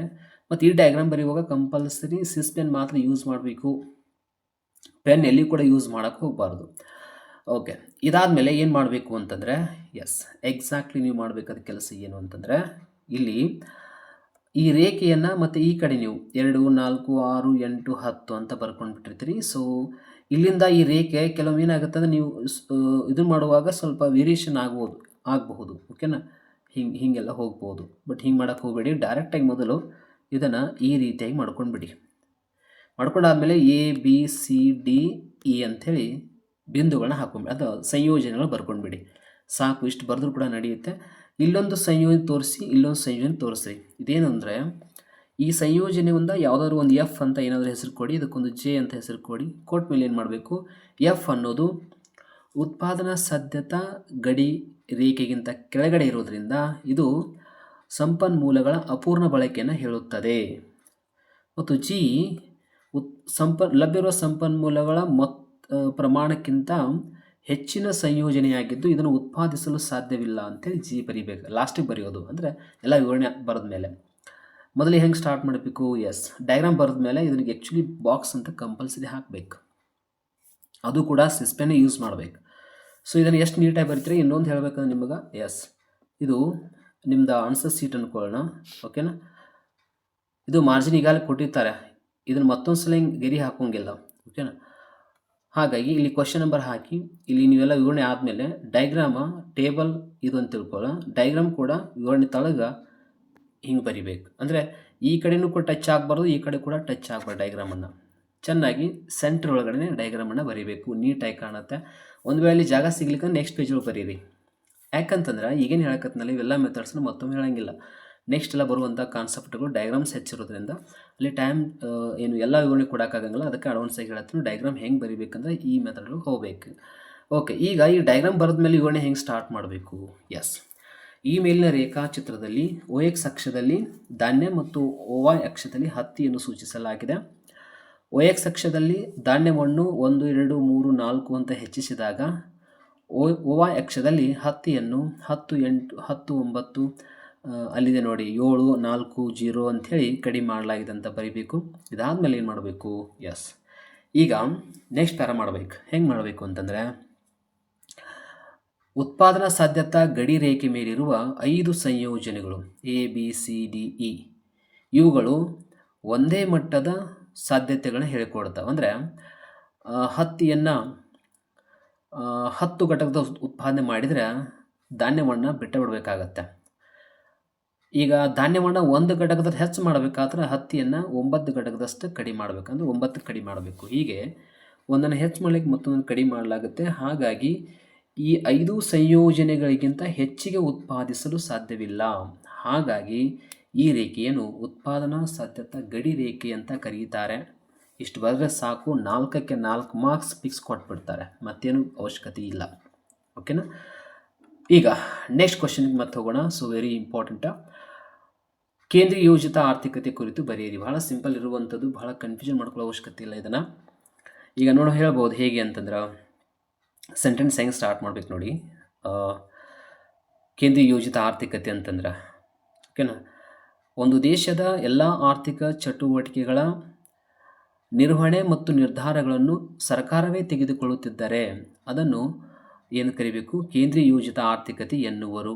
ಉದಾಹರಣೆಗೆ ಉತ್ಪಾದನೆ, ವಿನಿಮಯ, ವಿತರಣೆ, ಅನುಭೋಗ ಇಂಥ ಹಲವಾರು ಆರ್ಥಿಕ ಚಟುವಟಿಕೆಗೆ ಸಂಬಂಧಪಟ್ಟಂಗೆ ಸರ್ಕಾರ ನಿರ್ಧಾರಗಳು ತೆಗೆದುಕೊಳ್ತಾ ಇರ್ತದಲ್ಲ, ಅದಕ್ಕೆ ನಾವು ಕೇಂದ್ರೀಯ ಯೋಜಿತ ಆರ್ಥಿಕತೆ ಅಂತ ಕರಿತೀವಿ. ಇಲ್ಲಿ ಸರ್ಕಾರದ ಪಾತ್ರ ಹೆಚ್ಚಿರುತ್ತೆ, ಖಾಸಗಿ ವಲಯದ ಪಾತ್ರ ಇರೋದಿಲ್ಲ ಅಂತ ಬರಿಬೇಕು.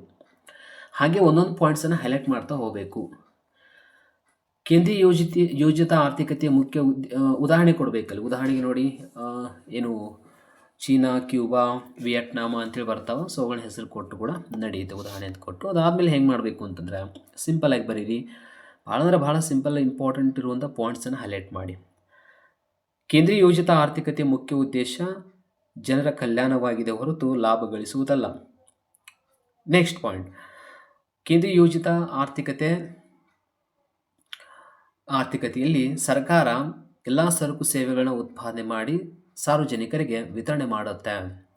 ಹಾಗಾಗಿ ಸರ್ಕಾರಕ್ಕೆ ಸಂಬಂಧಪಟ್ಟಂಗೆ ಏನನ್ನು ಉತ್ಪಾದಿಸಬೇಕು, ಹೇಗೆ ಉತ್ಪಾದಿಸಬೇಕು, ಯಾರಿಗಾಗಿ ಉತ್ಪಾದಿಸಬೇಕು, ಇಂತಹ ಸಮಸ್ಯೆಗಳನ್ನು ಸರ್ಕಾರವೇ ನಿರ್ವಹಣೆ ಮಾಡುತ್ತೆ. ಮತ್ತು ಸರ್ಕಾರವು ವ್ಯಕ್ತಿಗಳಿಗೆ ಅಥವಾ ಜನರಿಗೆ ಹೆಚ್ಚಿನ ಸೌಲಭ್ಯಗಳನ್ನ ಕೊಡುವಂಥ ಉದ್ದೇಶವನ್ನು ಹೊಂದಿದೆ. ಹೀಗೆ ಹಲವಾರು ವಿಷಯಗಳನ್ನ ಅಥವಾ ಇರ್ತಾವೆ. ನಿಮ್ಮ ಪಾಯಿಂಟ್ಸ್ ಈಗಾಗಲೇ ನೀವು ಅರ್ಥ ಮಾಡ್ಕೊಂಡಿರ್ತೀರಿ ಅಥವಾ ಸ್ಟಡಿ ಮಾಡಿರ್ತೀರಿ. ಸೊ ಹಾಗೆ ಪಾಯಿಂಟ್ಸ್ ವೈಸ್ ಬರ್ಕೊತ ಹೋಗ್ಬೇಕು. ಸೊ ಅವಾಗ ಏನಾಗುತ್ತೆ ಅಂದರೆ, ನಿಮಗೆ ಮಾರ್ಕ್ಸನ್ನು ಕಟ್ ಮಾಡಲಿಕ್ಕೆ ಅವಕಾಶ ಅವರಿಗೆ ಸಿಗಂಗಿಲ್ಲ. ಲಾಸ್ಟ್ ಇನ್ನೊಂದು, ಮಾರುಕಟ್ಟೆ ಆರ್ಥಿಕತೆಯು ಹೇಗೆ ಕಾರ್ಯನಿರ್ವಹಿಸುತ್ತದೆ ನೋಡಿ. ಕ್ವಶನ್ ಏನು ಕೇಳಿದ್ದಾರೆ, ಮಾರುಕಟ್ಟೆ ಆರ್ಥಿಕತೆಯ ಕಾರ್ಯವೈಖರಿ ಅಂತ, ಬಂಡವಾಳಶಾಹಿ ಆರ್ಥಿಕತೆಯ ಕಾರ್ಯವೈಖರಿ ಅಂತೇಳಿ ಸಮಗ್ರ ಅರ್ಥಶಾಸ್ತ್ರದಲ್ಲಿ ಕೂಡ ಒಂದು ಕ್ವಶನ್ ಇದೆ. ಅದು ಇದು ಆಲ್ಮೋಸ್ಟ್ ಸೇಮ್ ಇರುತ್ತೆ, ಏನಂತ ಡಿಫ್ರೆನ್ಸ್ ಇಲ್ಲ. ಜಸ್ಟ್ ನೀವು ಅಲ್ಲಿ ಲಕ್ಷಣಗಳಂತ ಮೆನ್ಷನ್ ಮಾಡಬೇಕು. ಅದು ಸ್ವಲ್ಪ ಹೆಚ್ಚಿಂದ ಅಂದರೆ ಸೇಮ್ ಮೀನಿಂಗು, ಭಾಳ ಡಿಫ್ರೆನ್ಸ್ ಇಲ್ಲ. ಸ್ವಲ್ಪ ಒಂದು 2-3 ಪಾಯಿಂಟ್ ಚೇಂಜ್ ಮಾಡ್ಕೊಂಡ್ರು ಕೂಡ ಮೀನಿಂಗ್ ಒಂದು ಆಗುತ್ತೆ. ಓಕೆ, ಒಂದು ದೇಶದ ಆರ್ಥಿಕ ಚಟುವಟಿಕೆಗಳ ನಿರ್ಧಾರ ಮತ್ತು ನಿರ್ವಹಣೆಯನ್ನು ಖಾಸಗಿ ವಲಯ ಮಾಡುತ್ತಿದ್ದರೆ ಅದಕ್ಕೆ ನಾವು ಮಾರುಕಟ್ಟೆ ಅರ್ಥವ್ಯವಸ್ಥೆ ಅಥವಾ ಬಂಡವಾಳಶಾಹಿ ಆರ್ಥಿಕತೆ ಅಂತ ಕರಿತೀವಿ. ಅಂದರೆ ಇಲ್ಲಿ ಆರ್ಥಿಕ ಸಮಸ್ಯೆಗಳಾದ ಏನನ್ನು ಉತ್ಪಾದಿಸಬೇಕು, ಹೇಗೆ ಉತ್ಪಾದಿಸಬೇಕು ಮತ್ತು ಯಾರಿಗಾಗಿ ಉತ್ಪಾದಿಸಬೇಕು ಎನ್ನುವಂತಹ ಸಮಸ್ಯೆಗಳಿಗೆ ಖಾಸಗಿ ವಲಯವೇ ಅವುಗಳ ನಿರ್ವಹಣೆ ಮಾಡುತ್ತೆ. ಇಲ್ಲಿ ಮಾರುಕಟ್ಟೆ ಅಂತ ಹೇಳಿ ಒಂದು ಸ್ವಲ್ಪ ಮೀನಿಂಗ್ ಕೊಡಿ. ಮಾರುಕಟ್ಟೆ ಅಂದರೆ ಏನು ಮೊದಲಿಗೆ? ಎಸ್, ಆರ್ಥಿಕ ಪ್ರತಿನಿಧಿಗಳು ಪರಸ್ಪರ ತಮ್ಮ ನಿಧಿ ಮತ್ತು ಸಂಪತ್ತನ್ನು ವಿನಿಮಯ ಮಾಡಿಕೊಳ್ಳುವಂಥ ಒಂದು ವ್ಯವಸ್ಥೆಗೆ ಮಾರುಕಟ್ಟೆ ಎನ್ನುವರು. ಸೊ ಇದು ಪಾಯಿಂಟ್ ಕೂಡ ಹೈಲೈಟ್ ಮಾಡ್ಬೋದು ನೀವು. ಅದರೊಳಗೆ ಮೌಖಿಕ ಮಾರುಕಟ್ಟೆ, ಭೌತಿಕ ಮಾರುಕಟ್ಟೆ ಹೀಗೆಲ್ಲ ಇರ್ತಾವೆ. ಸೊ ಹಂಗಂದ್ರೆ ಏನು ಅದನ್ನೆಲ್ಲ ಮೆನ್ಷನ್ ಮಾಡ್ಬೋದು ನೀವು. ಮೌಖಿಕ ಮಾರುಕಟ್ಟೆ ಅಂದ್ರೆ ಆನ್ಲೈನ್ ಮಾರುಕಟ್ಟೆ, ಕೊಳ್ಳುವರು ಮತ್ತು ಮಾರುವರು ಪರಸ್ಪರ ಮುಖಾಮುಖಿಯಾಗದೆ ಸರಕು ಸೇವೆಗಳನ್ನು ಖರೀದಿಸುವ ಮತ್ತು ಮಾರಾಟ ಮಾಡುವ ವ್ಯವಸ್ಥೆಗೆ ಏನು ಕರಿತೀವಿ? ಮೌಖಿಕ ಮಾರುಕಟ್ಟೆ. ಇನ್ನು ಭೌತಿಕ ಮಾರುಕಟ್ಟೆ ಅಂದರೆ ಕೊಳ್ಳುವರು ಮತ್ತು ಮಾರುವರು ಪರಸ್ಪರ ಮುಖಾಮುಖಿಯಾಗಿ ಸರಕು ಸೇವೆಗಳನ್ನು ಖರೀದಿಸುವ ಮತ್ತು ಮಾರಾಟ ಮಾಡುವ ವ್ಯವಸ್ಥೆಗೆ ಏನು ಕರಿತೀವಿ? ಭೌತಿಕ ಮಾರುಕಟ್ಟೆ ಅಂತ ಕರಿತೀವಿ. ನೆಕ್ಸ್ಟು, ಬಂಡವಾಳಶಾಹಿ ಅಥವಾ ಮಾರುಕಟ್ಟೆ ಆರ್ಥಿಕ ವ್ಯವಸ್ಥೆಯ ಮುಖ್ಯ ಉದ್ದೇಶ ಲಾಭ ಗಳಿಸುವುದು ಹೊರತು ಜನರ ಕಲ್ಯಾಣ ಅಲ್ಲ. ಸೊ ಹೀಗೆ ಮತ್ತು ಎಲ್ಲ ಆರ್ಥಿಕ ಚಟುವಟಿಕೆಗಳ ನಿರ್ಧಾರ ಖಾಸಗಿ ವಲಯ ಮಾಡುತ್ತೆ. ಎಲ್ಲ ಉತ್ಪಾದನಾ ಸಾಧನಗಳು ಖಾಸಗಿಯವರ ಒಡೆತನದಲ್ಲಿ ಇರ್ತವೆ. ಸೊ ಇಲ್ಲಿ ಹೆಂಗೆ ಹೇಳಿದ್ನಲ್ಲ, ಎಲ್ಲ ಉತ್ಪಾದನಾ ಸಾಧನಗಳು ಖಾಸಗಿಯವರ ಒಡೆತನದಲ್ಲಿ ಇದಾವೆ ಅಂತ ಹೇಳಕತ್ತೀನಲ್ಲ, ಹಾಗೆ ಕೇಂದ್ರೀಯ ಯೋಜಿತ ಆರ್ಥಿಕತೆಯಲ್ಲಿ ಕೂಡ ಒಂದು ಪಾಯಿಂಟ್ ಹೈಲೈಟ್ ಮಾಡಬೇಕು ನೀವು. ಎಲ್ಲ ಉತ್ಪಾದನಾ ಸಾಧನಗಳು ಸರ್ಕಾರದ ಆಧೀನದಲ್ಲಿರುತ್ತವೆ ಅಂತ ಅಲ್ಲಿ ಹೇಳಬೇಕು. ಸೊ ಹೀಗೆ ಮೇನ್ ಪಾಯಿಂಟ್ಸ್ ಏನು ಹೇಳಿದ್ನಲ್ಲ, ಸೊ ಇಷ್ಟು ನೀವು ಕವರ್ ಅಪ್ ಮಾಡಿಕೊಂಡ್ರು ಕೂಡ ಈ ಚಾಪ್ಟರ್ ಕಂಪ್ಲೀಟ್ ಆಯಿತು.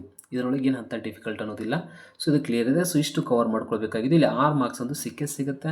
6 ಮಾರ್ಕ್ಸ್ ಸಲುವಾಗಿ ಇಷ್ಟೇ ಓದಬೇಕಂತ ಅನ್ನೋಕ್ಕೆ ಹೋಗಬೇಡಿ. ಟೈಮ್ ಭಾಳ ಶಾರ್ಟ್ ಇದೆ. ಬಟ್ ಆದರೆ ನೀವು ನೋಡ್ಕೊಳ್ಬೇಕಾಗಂಥದ್ದು ವೆರಿ ಇಂಪಾರ್ಟೆಂಟ್. ಸೂಕ್ಷ್ಮ ಅರ್ಥಶಾಸ್ತ್ರದಲ್ಲಿ ಅತಿ ಹೆಚ್ಚು ಅಂಕಗಳನ್ನು ಪಡೆದುಕೊಳ್ಳಿಕ್ಕೆ ಸಾಧ್ಯ ಇರುವಂತಹ ಚಾಪ್ಟರ್ ಯಾವುದು ಅಂತಂದರೆ ಅದು ಸೆಕೆಂಡ್ ಚಾಪ್ಟರ್, ಅನುಭೋಗಿಯ ವರ್ತನೆಯ ಸಿದ್ಧಾಂತ ಅಂತೇಳಿ. ಮೊದಲಿಗೆ 1 ಮಾರ್ಕ್ಸಿಗೆ ಕ್ವಶನ್ ನೋಡ್ಕೊತ ಹೋಗೋಣ. ತುಷ್ಟಿಗುಣ ಅನ್ನೋದು ಏನಾಗಿದೆ? ಇದು ವ್ಯಕ್ತಿನಿಷ್ಠನೋ ಅಥವಾ ವಸ್ತುನಿಷ್ಠನೋ ಅಥವಾ ಸಕ್ರಿಯನೋ ನಿಷ್ಕ್ರಿಯನೋ ಅಂತ ಕೇಳ್ತಾರೆ. ಸೊ ನಮಗಂತೂ ಆರಾಮಾಗಿ ನಾವು ಆನ್ಸರ್ ಮಾಡ್ಬೋದು ಇದನ್ನು. ಏನಂತೇಳಿ? ವ್ಯಕ್ತಿನಿಷ್ಠ ಅಂದರೆ ವ್ಯಕ್ತಿಯಿಂದ ವ್ಯಕ್ತಿಗೆ ಇದು ಏನಾಗಿರುತ್ತೆ? ಬೇರೆ ಬೇರೆ ಆಗಿರುತ್ತೆ. ಹಾಗಾಗಿ ವ್ಯಕ್ತಿನಿಷ್ಠ ಅಂತ ಕರಿತೀವಿ. ಇನ್ನು TU ಸ್ಥಿರವಾಗಿದ್ದಾಗ MU ಏನಾಗಿರುತ್ತೆ? ಯಾವಾಗಲೂ ಕೂಡ ಗರಿಷ್ಠನ ಆಗಿರುತ್ತೆ. ಸಿಂಪಲಾಗಿ ಹೇಳ್ಬೋದು ನೀವು.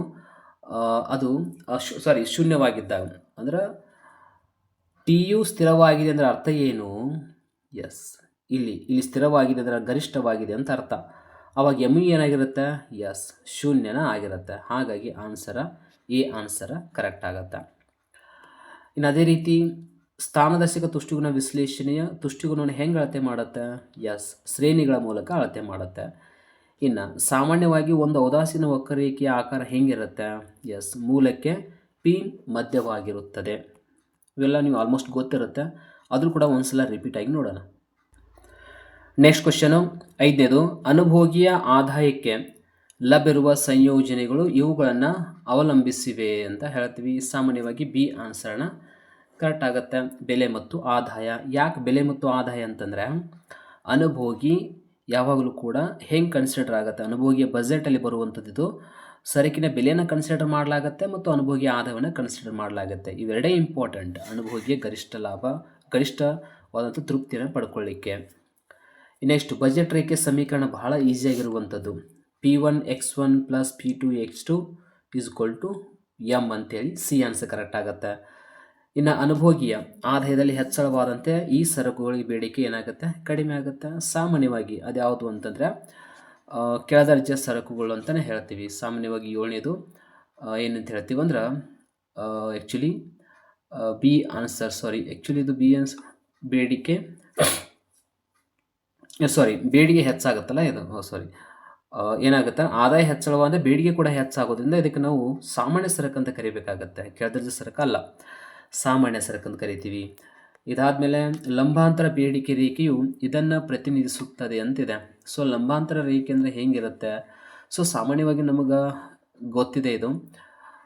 ಲಂಬಾಂತರ ಅಂದರೆ ಅಲ್ಲಿ ಟೈಪ್ಸ್ ಬರ್ತಾವೆ.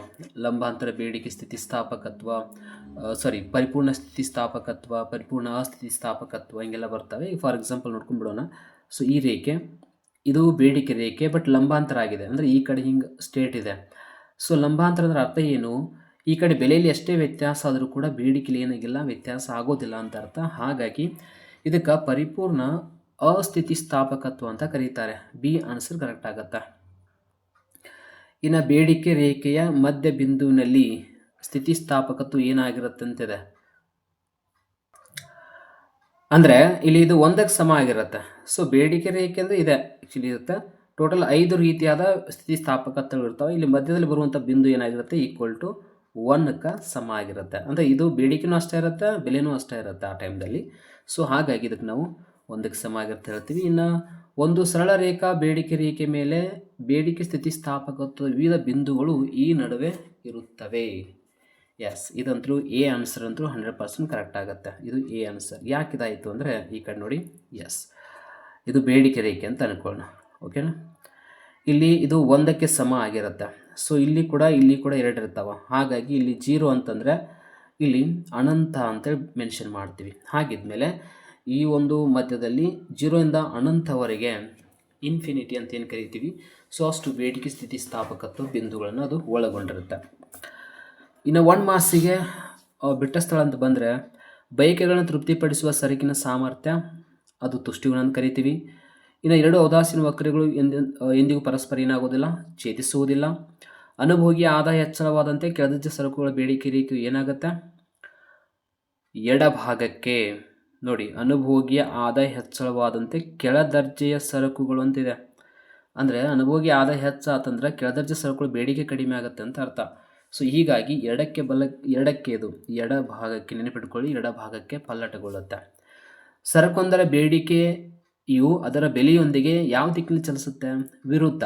ಯಾಕೆ ವಿರುದ್ಧ ಅಂತಂದರೆ ಸರಕಿನ ಬೆಲೆ ಹೆಚ್ಚಾದಾಗ ಅದರ ಬೇಡಿಕೆ ಕಡಿಮೆ ಆಗುತ್ತೆ, ಬೆಲೆ ಕಡಿಮೆ ಆದಾಗ ಅದರ ಬೇಡಿಕೆ ಹೆಚ್ಚಾಗ್ತಾ ಇರುತ್ತೆ. ಸೊ ಹಾಗಾಗಿ ವಿರುದ್ಧವಾದ ಸಂಬಂಧ. ಇನ್ನು 2 ವೈಯಕ್ತಿಕ ಬೇಡಿಕೆ ರೇಖೆಗಳು ಒಗ್ಗೂಡಿಸುವ ವಿಧಾನಕ್ಕೆ ಏನಂತ ಕರಿಬೇಕು? ಭಾಳ ಜನ ಭಾಳ ರೀತಿಯಲ್ಲಿ ಬರೀತಾರೆ. ಸಿಂಪಲ್ ನೆನ್ಪಿಟ್ಕೊಂಡ್ಬಿಡಿ, ಅಡ್ಡ ಸಾಲು ಸಂಕಲನ ನೆನ್ಪಿಟ್ಕೊಂಡ್ಬಿಡಿ. ಯಾಕಂದ್ರೆ ಈಗ ಇವು ಬೇಡಿಕೆ ರೇಖೆಗಳು, ಇಲ್ಲೊಂದು ಬೇಡಿಕೆ ರೇಖೆ ಇದೆ, ಇಲ್ಲೊಂದು ಬೇಡಿಕೆ ಇಲ್ಲೊಂದಿದೆ. ಸೊ ಎರಡೂ ಕೂಡಿಸಿದ್ರೇ ಏನು ಸಿಗುತ್ತೆ? ಈ ಮಾರುಕಟ್ಟೆ ಬೇಡಿಕೆ ರೇಖೆ ಸಿಗುತ್ತೆ. ಹಾಗಾಗಿ ಅದನ್ನು ಕೂಡಿಸೋದಕ್ಕೆ ನಾವು ಅಡ್ಡ ಸಾಲು, ಅಡ್ಡ ಅಂದರೆ ಹೀಗೆ, ಸಾಲು ಸಂಕಲನ ಅಂತ ಕರಿತೀವಿ. ಇಲ್ಲಿ ಕೂಡ ಭಾಳ ಈಸಿ ಇರುವಂಥದ್ದು ಕ್ವಶನ್ಸ್ಗಳದಾವ. ಸೊ ಬೇಡಿಕೆ ರೇಖೆ ಹೆಂಗಿರುತ್ತೆ ಅಂತ ನಿಮ್ಗೆ ಈಗಾಗಲೇ ಗೊತ್ತಿದೆ. ಸೊ ಬೇಡಿಕೆ ರೇಖೆ ಏನಾಗಿರುತ್ತೆ, ಅದೊಂದು ಸಮೀಕರಣ ನೀವು ನೆನಪಿಟ್ಕೊಳ್ಬೇಕಷ್ಟೆ. ಓಕೆನಾ? ಕೆಳಮುಖವಾಗಿರುತ್ತದೆ ಬೇಡಿಕೆ ರೇಖೆ, ಕೆಳಮುಖವಾಗಿರುತ್ತದೆ. ಸರಳ ಬೇಡಿಕೆ ರೇಖೆ ಏನಾಗಿರುತ್ತೆ? D P = A minus B P ಅಂತ ಇರುತ್ತೆ. ಸರಿ ಸಮಾನ ಬೆಲೆ ಬೇಡಿಕೆ ಸ್ಥಿತಿಸ್ಥಾಪಕತ್ವ ಏನಾಗಿರುತ್ತೆ, ಒಂದಕ್ಕೆ ಈಕ್ವಲ್ ಆಗಿರುತ್ತೆ. ಇನ್ನು ಪೂರಕ ಸರಕುಗಳು ಅಂದರೆ ಏನಾಗಿರ್ತಾವ, ಎಸ್ ನಿಮಗೆಲ್ಲ ಗೊತ್ತಿರೋ ಹಾಗೆ ಪೆನ್ನು ಮತ್ತು ಶಾಹಿ ಏನಾಗಿದೆ ಪೂರಕ ಸರಕುಗಳಾಗಿರ್ತಾವ. ಇನ್ನು ಔದಾಸೀನ ನಕ್ಷೆ ಅಂತಂದರೆ ಔದಾಸೀನ ವಕ್ರರೇಖೆಗಳ ಕುಟುಂಬ ಅಂತ ಕರಿತೀವಿ. ಸೊ ಇಷ್ಟು ನೆನಪಿದ್ರೆ ಸಾಕು, 1 ಮಾರ್ಕ್ಸಿಗೆ ಕೂಡ ಬರೀಬೋದು ಇದನ್ನು. ಇನ್ನು ನೆಕ್ಸ್ಟು ಸೀಮಾಂತ ತುಷ್ಟಿಗುಣದ ಅರ್ಥ ತಿಳಿಸಿ ಅಂತಿದೆ. ಸೀಮಾಂತ ತುಷ್ಟಿಗುಣ ಅಂದರೆ ಏನು, ಎಸ್ ಎಕ್ಸಾಕ್ಟ್ಲಿ ಗೊತ್ತಿರಲಿ. ಒಂದು ನಿರ್ದಿಷ್ಟ ಸರಕಿನ ಪ್ರತಿ ಹೆಚ್ಚುವರಿ ಘಟಕದ ಅನುಭೋಗದಿಂದ ಪಡೆಯಲಾಗುವಂಥ ತುಷ್ಟಿಗುಣವನ್ನು ಸೀಮಾಂತ ತುಷ್ಟಿಗುಣ ಎನ್ನುವರು. ಸಾಕು, ಇಷ್ಟೇ ಬರೀರಿ, ನೋ ಪ್ರಾಬ್ಲಮ. ಇನ್ನು ನೆಕ್ಸ್ಟು ಒಬ್ಬ ಅನುಭೋಗಿಗೆ 4 ಕಿತ್ತಳೆ ಹಣ್ಣುಗಳು ಎಷ್ಟು ಕೊಡಕತ್ತವ, 4 ಕಿತ್ತಳೆ ಹಣ್ಣುಗಳದವ, ಎಷ್ಟು ಕೊಡತ್ತವ, 28 ಘಟಕದಷ್ಟು ತುಷ್ಟಿಗುಣ ಕೊಟ್ಟಿದ್ದಾವ. ಇನ್ನು ಒಟ್ಟು ತುಷ್ಟಿಗುಣ ಇದೆ. ಮತ್ತು 5ನೇ ಕಿತ್ತಳೆ ಹಣ್ಣು ಎಷ್ಟಾಗಿದೆ, 30 ಕೊಟ್ಟಿದೆ. ಹಾಗಾದರೆ ಏನು ಕೇಳಿದ್ದಾರೆ, ತುಷ್ಟಿಗುಣ ನೀಡುತ್ತದೆ. ಹಾಗಾದ್ರೆ ಸೀಮಾಂತ ತುಷ್ಟಿಗುಣ ಎಷ್ಟು ಅಂದರೆ ಕಳಿಬೇಕಷ್ಟೆ. 30ರಲ್ಲಿ 20ರಲ್ಲಿ 30ನ್ನು 20ನ್ನು ಕಳಿಬೇಕು. ಯಾಕಂದರೆ ಈ ಸದ್ಯದಲ್ಲಿ ಇರೋದ್ರನ್ನ ಹಿಂದಿಂದನ ಈ ಸದ್ಯದಲ್ಲಿ ಇರುವಂಥ ಒಟ್ಟು ತುಷ್ಟಿಗುಣ ಕಳಿಬೇಕು. ಅವು 2 ಉಳಿಯುತ್ತೆ. ಸೊ 2 ಆನ್ಸರು ಕರೆಕ್ಟ್ ಆಗುತ್ತೆ.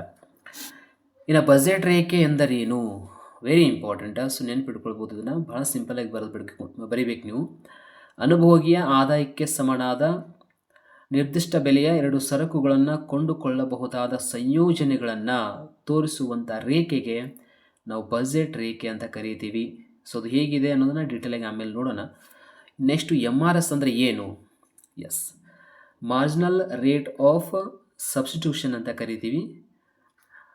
ಕನ್ನಡದಲ್ಲಿ ಹೆಂಗೆ ಕರಿಬೋದು, ಸೀಮಾಂತ ಬದಲಿಕೆಯ ದರ ಅಂತ ಕರೀಬಹುದು.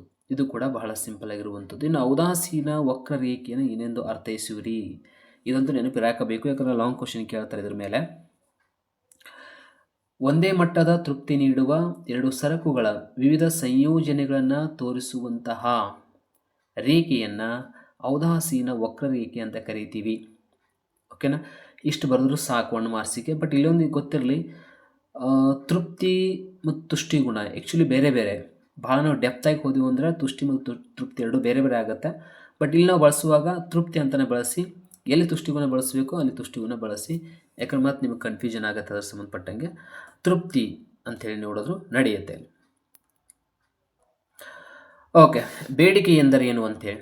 ಓಕೆನಾ, ಬೇಡಿಕೆ ಅಂದರೆ ಸಿಂಪಲ್ಲಾಗಿ ಗೊತ್ತಿದೆ ನಮಗೆ, ನಿರ್ದಿಷ್ಟ ಅವಧಿಯಲ್ಲಿ ಅಥವಾ ಅನುಭೋಗಿಯ ತನ್ನ ನಿರ್ದಿಷ್ಟ ಆದಾಯದಲ್ಲಿ ಮಾರುಕಟ್ಟೆಯಲ್ಲಿ ಕೊಂಡುಕೊಳ್ಳುವ ಸರಕಿನ ಪ್ರಮಾಣಕ್ಕೆ ಏನಂತ ಕರಿತೀವಿ ಅಂದ್ರೆ ಬೇಡಿಕೆ ಅಂತ ಕರಿತೀವಿ. ಸೊ ನೀವು ಇಷ್ಟ ಬರೀರಿ. ಆ್ಯಕ್ಚುಲಿ ಅದಕ್ಕೆ ಭಾಳ ಡೆಪ್ತ್ ಹೋದರೆ ಅದು ಡೆಫಿನಿಷನ್ ಭಾಳ ದೊಡ್ಡದಿದೆ. ಬಟ್ ನಿಮಗೆ 1 ಮಾರ್ಕ್ಸ್ ಬೇಕಾಗಿದೆ ಮಾತ್ರ, ನೀವು ಅಷ್ಟು ಇವನ್ನೇ ಕೊಡೋ ಅವಶ್ಯಕತೆ ಇಲ್ಲ. ಸೊ ಈಗೇನು ಹೇಳಿದ್ನಲ್ಲ ಅಷ್ಟು ಬರೀರಿ. ಸೊ ಅದು 1 ಮಾರ್ಕ್ಸಿಗೆ ಕ್ಲಿಯರ್ ಆಗುತ್ತೆ. ಇನ್ನು ನೆಕ್ಸ್ಟ್ ಮತ್ತೇನು ಬರೀಬಹುದು ಅಂತಂದರೆ, ಬೇಡಿಕೆ ಬಿಂಬಕದ ಅರ್ಥ ಕೊಡಿ ಅಂತ ಕೇಳಿದ್ದಾರೆ. ಬೇಡಿಕೆಯ ಬಿಂಬಕ ಅಂತ, ಇದಕ್ಕೆ ನಾವು ಬಿಂಬಕ ಅಂತ ಕರಿತೀವಿ ಅಥವಾ ಬೇಡಿಕೆಯ ಕಾರ್ಯ ಅಂತ ಕರಿತೀವಿ. ಓಕೆನಾ, ಸೊ ಹಾಗಾಗಿ ಇಲ್ಲಿ ಹೇಳುವಂಥ ಸಂದರ್ಭದಲ್ಲಿ ಸ್ವಲ್ಪ ಬೇರೆ ಬೇರೆ ರೀತಿಯಾಗಿ ಹೇಳ್ತಿರ್ತಾರೆ. ಆದರೆ ನಾವು ಹೆಂಗೆ ಹೇಳಬೇಕು ಅಂದರೆ, ಬೇಡಿಕೆ ಮತ್ತು ಅದನ್ನು ನಿರ್ಧರಿಸುವ ಅಂಶಗಳ ನಡುವಿನ ಕ್ರಿಯಾವಲಂಬಿ ಸಂಬಂಧವನ್ನು ಬೇಡಿಕೆಯ ಬಿಂಬಕ ಎನ್ನುವರು ಅಂತ ಬರಿಬೇಕು. ಓಕೆನಾ, ಸಿಂಪಲ್ಲಾಗಿ ಕೆಲವೊಂದು ಕಡೆ ಬೇರೆ ಬೇರೆ ನಿಮ್ಮ ನೋಟ್ಸ್ಗಳಲ್ಲಿ ಬೇರೆ ಬೇರೆ ರೀತಿಯಾಗಿ ಕೊಟ್ಟಿರಬಹುದು. ಆದರೂ ಕೂಡ ನಾ ಹೇಳುವಂಥದ್ದು ಬಹಳ ಶಾರ್ಟ್ ಆಗಿದೆ, ಭಾಳ ಸಿಸ್ಟಮೆಟಿಕ್ ಆಗಿದೆ. ಅದರಲ್ಲಿ ನೀವು ಹೆಂಗೆ ಅದನ್ನು ಬರೀತೀರಿ ಅನ್ನೋದು ವೆರಿ ಇಂಪಾರ್ಟೆಂಟ್. ಇನ್ನೇನು ಹೇಳ್ತೀನಿ ನೋಡಿ, ಬೇಡಿಕೆಯ ಪ್ರಮಾಣ ಮತ್ತು ಬೇಡಿಕೆಯನ್ನು ನಿರ್ಧರಿಸುವ ಅಂಶಗಳ ನಡುವಿನ ಕ್ರಿಯಾ ಅವಲಂಬಿ ಸಂಬಂಧವನ್ನು ಬೇಡಿಕೆ ಬಿಂಬಕ ಎನ್ನುವರು. ಇಷ್ಟು ನೆನಪಿಟ್ಕೊಂಡ್ಬಿಡಿ. ಸೊ ಇದು ನಿಮಗೆ ಈಸಿ ಅನಿಸುತ್ತೆ.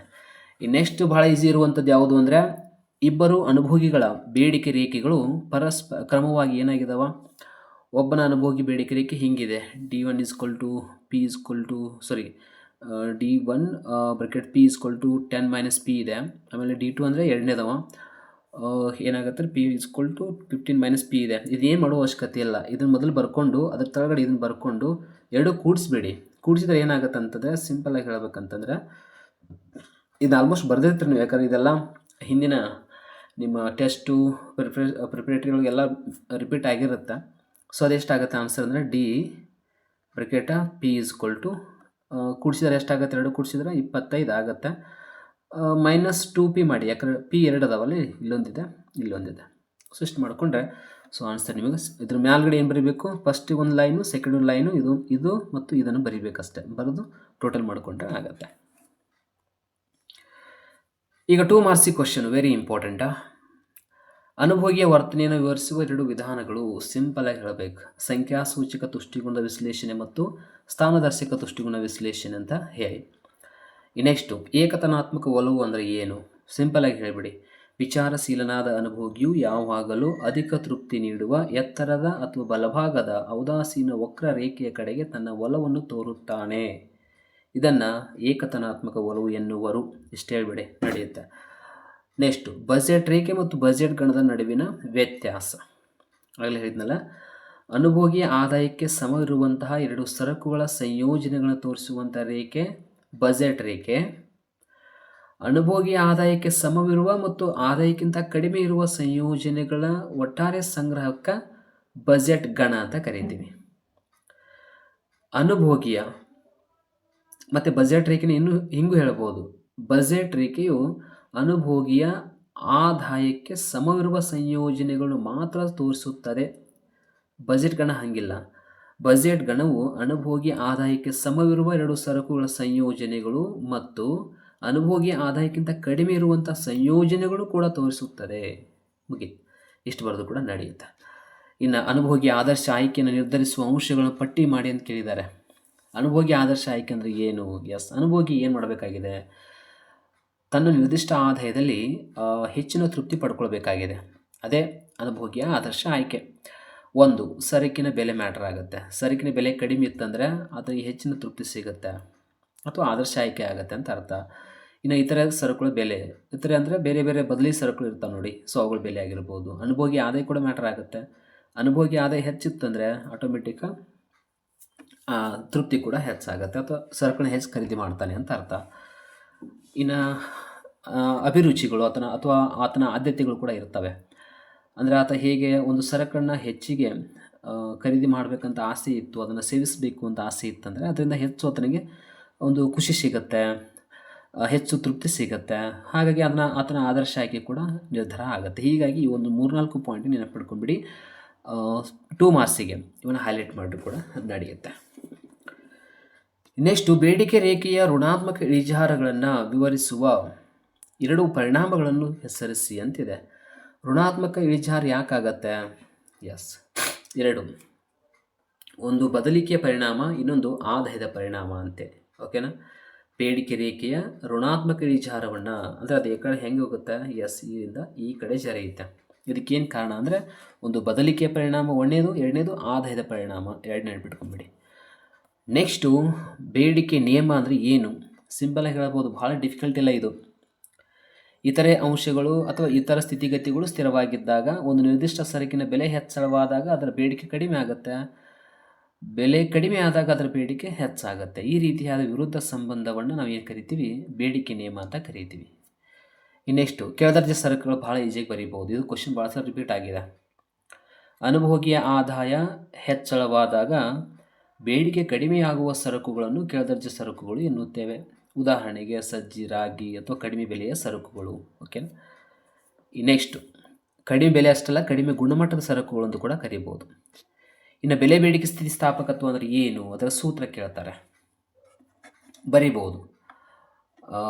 ಒಂದು ನಿರ್ದಿಷ್ಟ ಸರಕಿನ ಬೆಲೆಯಲ್ಲಾದ ಪ್ರತಿಶತ ಬದಲಾವಣೆಯಿಂದ ಅದರ ಬೇಡಿಕೆಯಲ್ಲಾಗುವ ಪ್ರತಿಶತ ಬದಲಾವಣೆಯನ್ನು ಬೆಲೆ ಬೇಡಿಕೆ ಸ್ಥಿತಿಸ್ಥಾಪಕತ್ವ ಎನ್ನುವರು ಅಂತ ಕ್ವಶನ್ ಇದೆ. ಅಂತ ಆನ್ಸರ್ ಮಾಡ್ಬೋದು. ಸೊ ಅದನ್ನು ಬರೆಯುವಾಗ ಪ್ರೈಸ್ ಎಲಾಸ್ಟಿಸಿಟಿ ಆಫ್ ಡಿಮ್ಯಾಂಡ್ ಅಂತ ಬರೆದು ಏನು ಮಾಡಬೇಕು ಅಂತಂದ್ರೆ, ಈಗ delta Q divide by delta P, next P into P divide by Q ಅಂತ ಮಾಡ್ಕೋಬೇಕು. ಸೊ ಹೀಗೆ ಈ ಸೂತ್ರ ಬರ್ಕೊಳ್ಬೇಕು. ಸೊ ಇದು ಏನಾಗುತ್ತೆ ಅಂದರೆ ನಿಮಗೆ ಎಕ್ಸಾಮ್ದಲ್ಲಿ ಬರೆಯೋಕ್ಕೆ ಈಸಿ ಆಗುತ್ತೆ. ನೆಕ್ಸ್ಟ್ ಕ್ವಶನ್ ಯಾವುದು ಅಂದರೆ ಬೆಲೆ ಬೇಡಿಕೆ ಸ್ಥಿತಿಸ್ಥಾಪಕತ್ವ ಯಾವುದಾದ್ರೂ 2 ವಿಧಗಳನ್ನು ಹೆಸರಿಸಿ. ಅದೇ 5 ಟೋಟಲು 5 ಅಂದರೆ ಪರಿಪೂರ್ಣ ಬೆಲೆ ಬೇಡಿಕೆ ಸ್ಥಿತಿಸ್ಥಾಪಕತ್ವ, ಪರಿಪೂರ್ಣ ಬೆಲೆ ಬೇಡಿಕೆ ಅಸ್ಥಿತಿಸ್ಥಾಪಕತ್ವ, ಸರಿಸಮಾನ ಬೆಲೆ ಬೇಡಿಕೆ ಸ್ಥಿತಿಸ್ಥಾಪಕತ್ವ, ಇನ್ನು ಬರುತ್ತೆ ಸಾಪೇಕ್ಷ ಬೆಲೆ ಬೇಡಿಕೆ ಸ್ಥಿತಿಸ್ಥಾಪಕತ್ವ, ಇನ್ನೊಂದು ನಿರಪೇಕ್ಷ ಬೆಲೆ ಬೇಡಿಕೆ ಸ್ಥಿತಿಸ್ಥಾಪಕತ್ವ ಅಂತ ಬರುತ್ತೆ.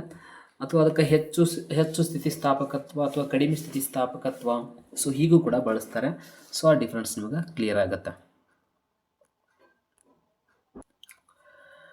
ಒಂದು ಸರಕಿನ ಬೆಲೆ ಬೇಡಿಕೆ ಸ್ಥಿತಿಸ್ಥಾಪಕತ್ವವನ್ನು ನಿರ್ಧರಿಸುವ ಯಾವುದಾದ್ರೂ 2 ಅಂಶಗಳನ್ನು ಬರೆಯಿರಿ ಅಂತ ಕ್ವಶನ್ ಕೇಳಿದ್ದಾರೆ. ಸೊ ನೀವು ಬರೀಬಹುದು ಆರಾಮಾಗಿ. ಒಂದು ಸರಕಿನ ಸ್ವರೂಪ, ಸರಕು ಹೆಂಗಿರುತ್ತೋ ಆ ನಿಟ್ಟಿನಲ್ಲಿ ಅದರ ಮೇಲೆ ಬೇಡಿಕೆ ಉಂಟಾಗುತ್ತೆ. ಇನ್ನು ನಿಕಟ ಬದಲಿ ಸರಕುಗಳ ಲಭ್ಯತೆ ಹೇಗಿದೆ. ಕಾಫಿ ಟೀ ಇದ್ದಾಗ ಕಾಫಿ ಟೀ ಎರಡೂ ಅವೈಲೇಬಲ್ ಇದ್ದು ಅಂದರೆ ಕಾಫಿ ಬೇಡ ಅಂದಾಗ ಟೀ ತೆಗೆದುಕೊಳ್ತೀವಿ. ಒಂದು ಟೀ ಇರದೇ ಇದ್ದರೆ ಕಾಫಿಗೆ ಬೆಲೆ ಹೆಚ್ಚಾದರೂ ಕೂಡ ಅದನ್ನು ನಾವು ಖರೀದಿ ಮಾಡೇ ಮಾಡ್ತೀವಿ ಅಂತ ಅರ್ಥ. ಸೊ ಈ ರೀತಿಯಾಗಿ ಪರಿಣಾಮ ಬೀರ್ತಾ ಇರುತ್ತೆ. ಇನ್ನು ಸರಕಿನ ಬೆಲೆಯಲ್ಲಾಗಿರ್ಬೋದು, ಅನುಭೋಗಿ ಆದಾಯ ಆಗಿರ್ಬೋದು, ಇದು ಕೂಡ ಮ್ಯಾಟ್ರ್ ಆಗುತ್ತೆ, ಅದು ಬೇರೆ. ಬಟ್ ಮೇನ್ ಇಂಪಾರ್ಟೆಂಟು ಸರಕಿನ ಸ್ವರೂಪ ಮತ್ತು ನಿಕಟ ಬದಲಿ ವಸ್ತುಗಳ ಬೆಲೆ ಅಂತ ಕೂಡ ನೀವು ಮೆನ್ಷನ್ ಮಾಡಬಹುದು. ನೆಕ್ಸ್ಟು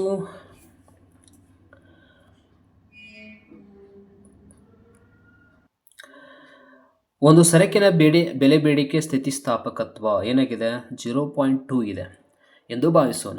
ಸರಕಿನ ಬೆಲೆಯಲ್ಲಿ 10% ಏರಿಕೆಯಾದರೆ ಸರಕಿನ ವೆಚ್ಚದ ಮೇಲೆ ಹೇಗೆ ಪರಿಣಾಮ ಬೀರುತ್ತದೆ ಅಂತ ಕ್ವಶನ್ ಕೇಳಿದ್ದಾರೆ.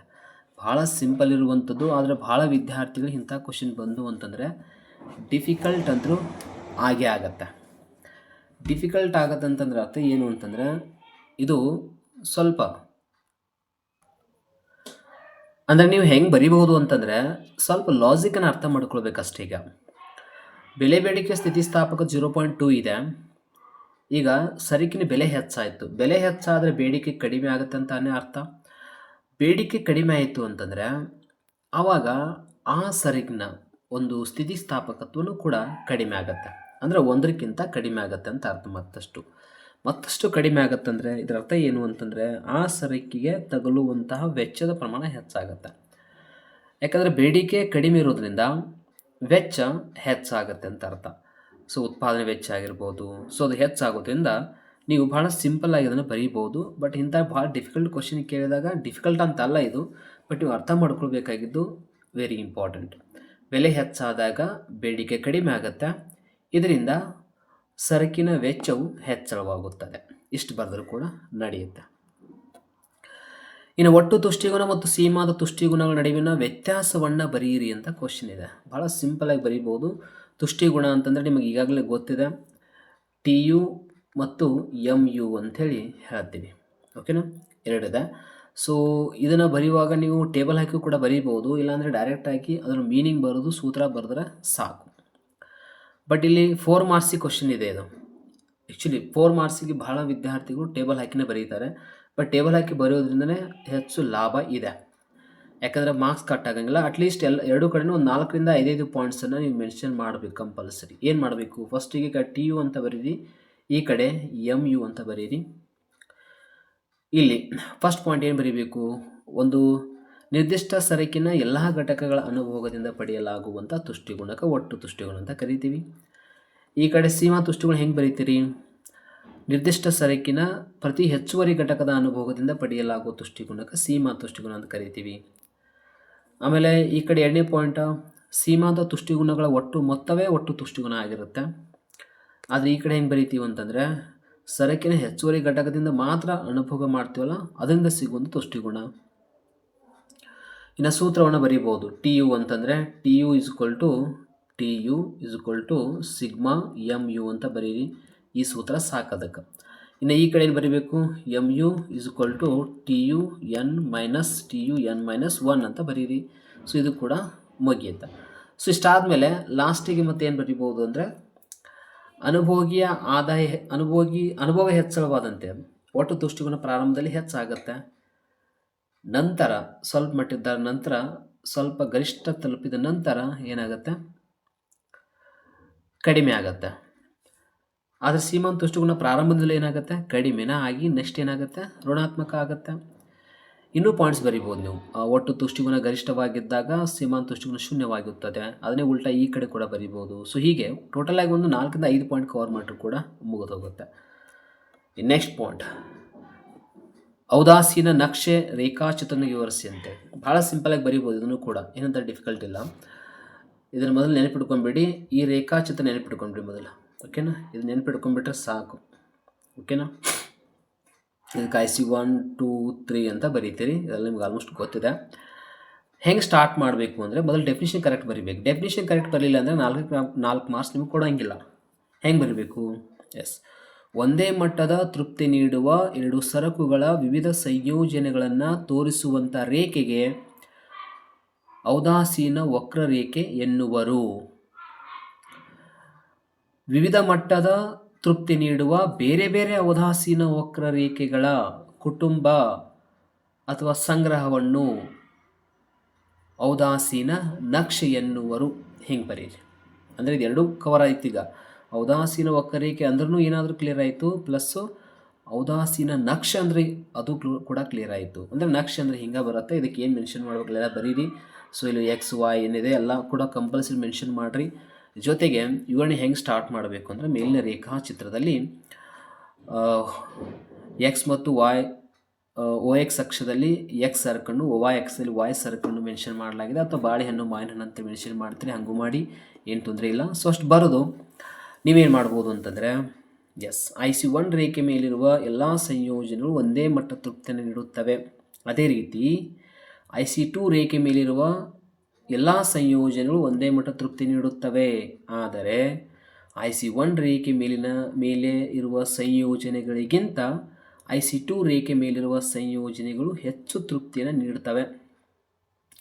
ಇದೇ ರೀತಿಯಾಗಿ IC 3 ರೇಖೆ ಮೇಲಿರುವ ಸಂಯೋಜನೆಗಳು IC 2 ರೇಖೆ ಮೇಲಿರುವ ಸಂಯೋಜನೆಗಳಿಗಿಂತ ಹೆಚ್ಚಿನ ತೃಪ್ತಿ ನೀಡುತ್ತವೆ. ಆದ್ದರಿಂದ ವಿಚಾರಶೀಲನಾದ ಅನುಭೋಗಿಯು ಯಾವಾಗಲೂ ಅಧಿಕ ತೃಪ್ತಿ ನೀಡುವ ಬಲಭಾಗದ ಅಥವಾ ಎತ್ತರದ IC ರೇಖೆಯ ಕಡೆಗೆ ತನ್ನ ಒಲವನ್ನು ತೋರುತ್ತಾನೆ. ಇದನ್ನು ಏಕತನಾತ್ಮಕ ಒಲವು ಎನ್ನುವರು ಅಂತ ಕೂಡ ಮೆನ್ಷನ್ ಮಾಡಬೇಕು. ಸೊ ಇಷ್ಟು ಮಾಡಿದರೆ ಸಾಕು, 4 ಮಾರ್ಕ್ಸಿಗೆ ಮುಗಿದು ಹೋಗುತ್ತೆ. ಸಿಂಪಲ್ಲಾಗಿ ಬರೀಬೋದು. ಇನ್ನು ಬಜೆಟ್ ಗಣವನ್ನು ರೇಖಾಚಿತ್ರ ಸಹಾಯದಿಂದ ವಿವರಿಸಿ ಸಂಕ್ಷಿಪ್ತ ಅಂತ ಹೇಳಿದ್ದಾರೆ. ಸಿಂಪಲ್ ಹೇಳಬೇಕು, ಬಜೆಟ್ ಗಣ ಅಂದರೆ ಹೇಗೆ? ಎಸ್, ರೇಖೆ ಮೊದಲು ಗೊತ್ತಿರಬೇಕು. ಇದು ಬಜೆಟ್ ರೇಖೆ. ಗಣ ಅಂದರೆ ಇದರೊಳಗೆ ಕೂಡ ಸಂಯೋಜನೆಗಳದಾವ. ನೆಕ್ಸ್ಟು ಈ ರೇಖೆ ಮೇಲೂ ಕೂಡ 5 ಸಂಯೋಜನೆಗಳು ನಾವು ಮೆನ್ಷನ್ ಮಾಡ್ತೀವಿ. ಹಾಗಿದ್ಮೇಲೆ ಇಲ್ಲಿ 2 ಸರಕನ್ನು ತೆಗೆದುಕೊಳ್ತೀವಿ, X1 ಮತ್ತು X2 ಅಂತೇಳಿ. ಹಾಗಾಗಿ ಇವುಗಳ ಬೆಲೆನೇ ಹೇಳ್ತೀವಿ, P1 ಮತ್ತು P2 ಅಂತ ಹೇಳ್ತೀವಿ. ಹಾಗಾಗಿ ಸೂತ್ರವನ್ನು ನೆನಪಿಟ್ಬೇಕು. ಸೂತ್ರವನ್ನು ಇಲ್ಲೇ ಬರೆದು ಬಿಟ್ಕೊಂಡ್ಬಿಡಿ. ಮೇಲ್ಗಡೆ ಏನು ಬರೀಬೇಕು? P1 X1 plus P2 X2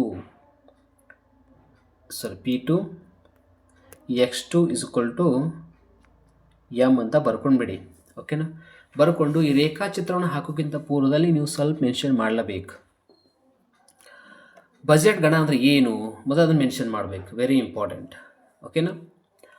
ಅನುಭೋಗಿಯ ಆದಾಯಕ್ಕೆ ಸಮವಿರುವ ಮತ್ತು ಅದಕ್ಕಿಂತಲೂ ಕಡಿಮೆ ಇರುವ ಎರಡು ಸರಕುಗಳ ಸಂಯೋಜನೆಗಳ ಸಂಗ್ರಹವನ್ನು ಬಜೆಟ್ ಗಣ ಎನ್ನುವರು.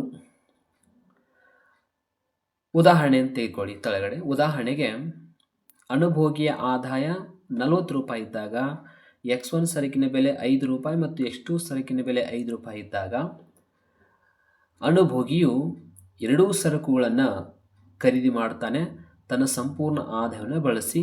ಹಾಗಾಗಿ ಒಂದನ್ನು ಹೆಚ್ಚು ಮಾಡಬೇಕಾದ್ರೆ ಮತ್ತೊಂದನ್ನು ಕಡಿಮೆ ಮಾಡ್ತಾನೆ. ಇದರಿಂದ ಅನುಭೋಗಿಯ ಒಂದು ಆದ್ಯತೆಗಳಲ್ಲಿ ಅಥವಾ ಸಂಯೋಜನೆಗಳಲ್ಲಿ ವ್ಯತ್ಯಾಸಗಳಾಗುತ್ತದೆ. ಸೊ ಎಲ್ಲ ವ್ಯತ್ಯಾಸಗಳ ಒಟ್ಟಾರೆ ಸಂಗ್ರಹಕ್ಕೆ ನಾವೇನು ಕರಿತೀವಿ? ಬಜೆಟ್ ಗಣ ಅಂತ ಕರಿತೀವಿ. ಸೊ ಅದನ್ನು ಏನು ಮಾಡೋದು? ತಳಗಡೆ ಒಂದು ರೇಖಾಚಿತ್ರ, ಹಂಗೆ ನೋಡಿದ್ರೆ ಫಾರ್ಮುಲಾ ಬರೀಬೇಕಾಗತ್ತೆ. ಕೆಲವೊಂದು ನಿಮಗೆ ಸಂಯೋಜನೆಗಳು ಹೇಳಿಕೊಟ್ಟಿರ್ತಾರೆ. ಓಕೆನಾ? 40 ರೂಪಾಯಿದಲ್ಲಿ ಏನು ಮಾಡ್ಬೋದು? ಯಾವ ಸರಕನ್ನು ಎಷ್ಟು ಖರೀದಿ ಮಾಡೋಕ್ಕೆ ಸಾಧ್ಯ ಇದೆ ಅಂಥೇಳಿ. ಓಕೆನಾ? ಹಂಗೆ ಕೇಳ್ತಿರ್ತಾರೆ. ಸೊ ಹಾಗಾಗಿ ಅವೆಲ್ಲವೂ ಕೂಡ ಆಲ್ಮೋಸ್ಟ್ ನಿಮಗೆ ಬಸ್ಸಲ್ಲಿ ಅಥವಾ ಕ್ಲಾಸಲ್ಲಿ ಡಿಸ್ಕಷನ್ ಮಾಡಿರ್ತಾರೆ. ಬಟ್ ನೀವು ಗೊತ್ತಿರಲಿ, ಕನ್ಫ್ಯೂಷನ್ ಆಗಬಾರ್ದು ಅಂತ ತಿಳ್ಕೊಂಡು ಇದನ್ನು ವಿವರಣೆ ಕೊಡ್ತಾ ಇರೋದಷ್ಟೇ.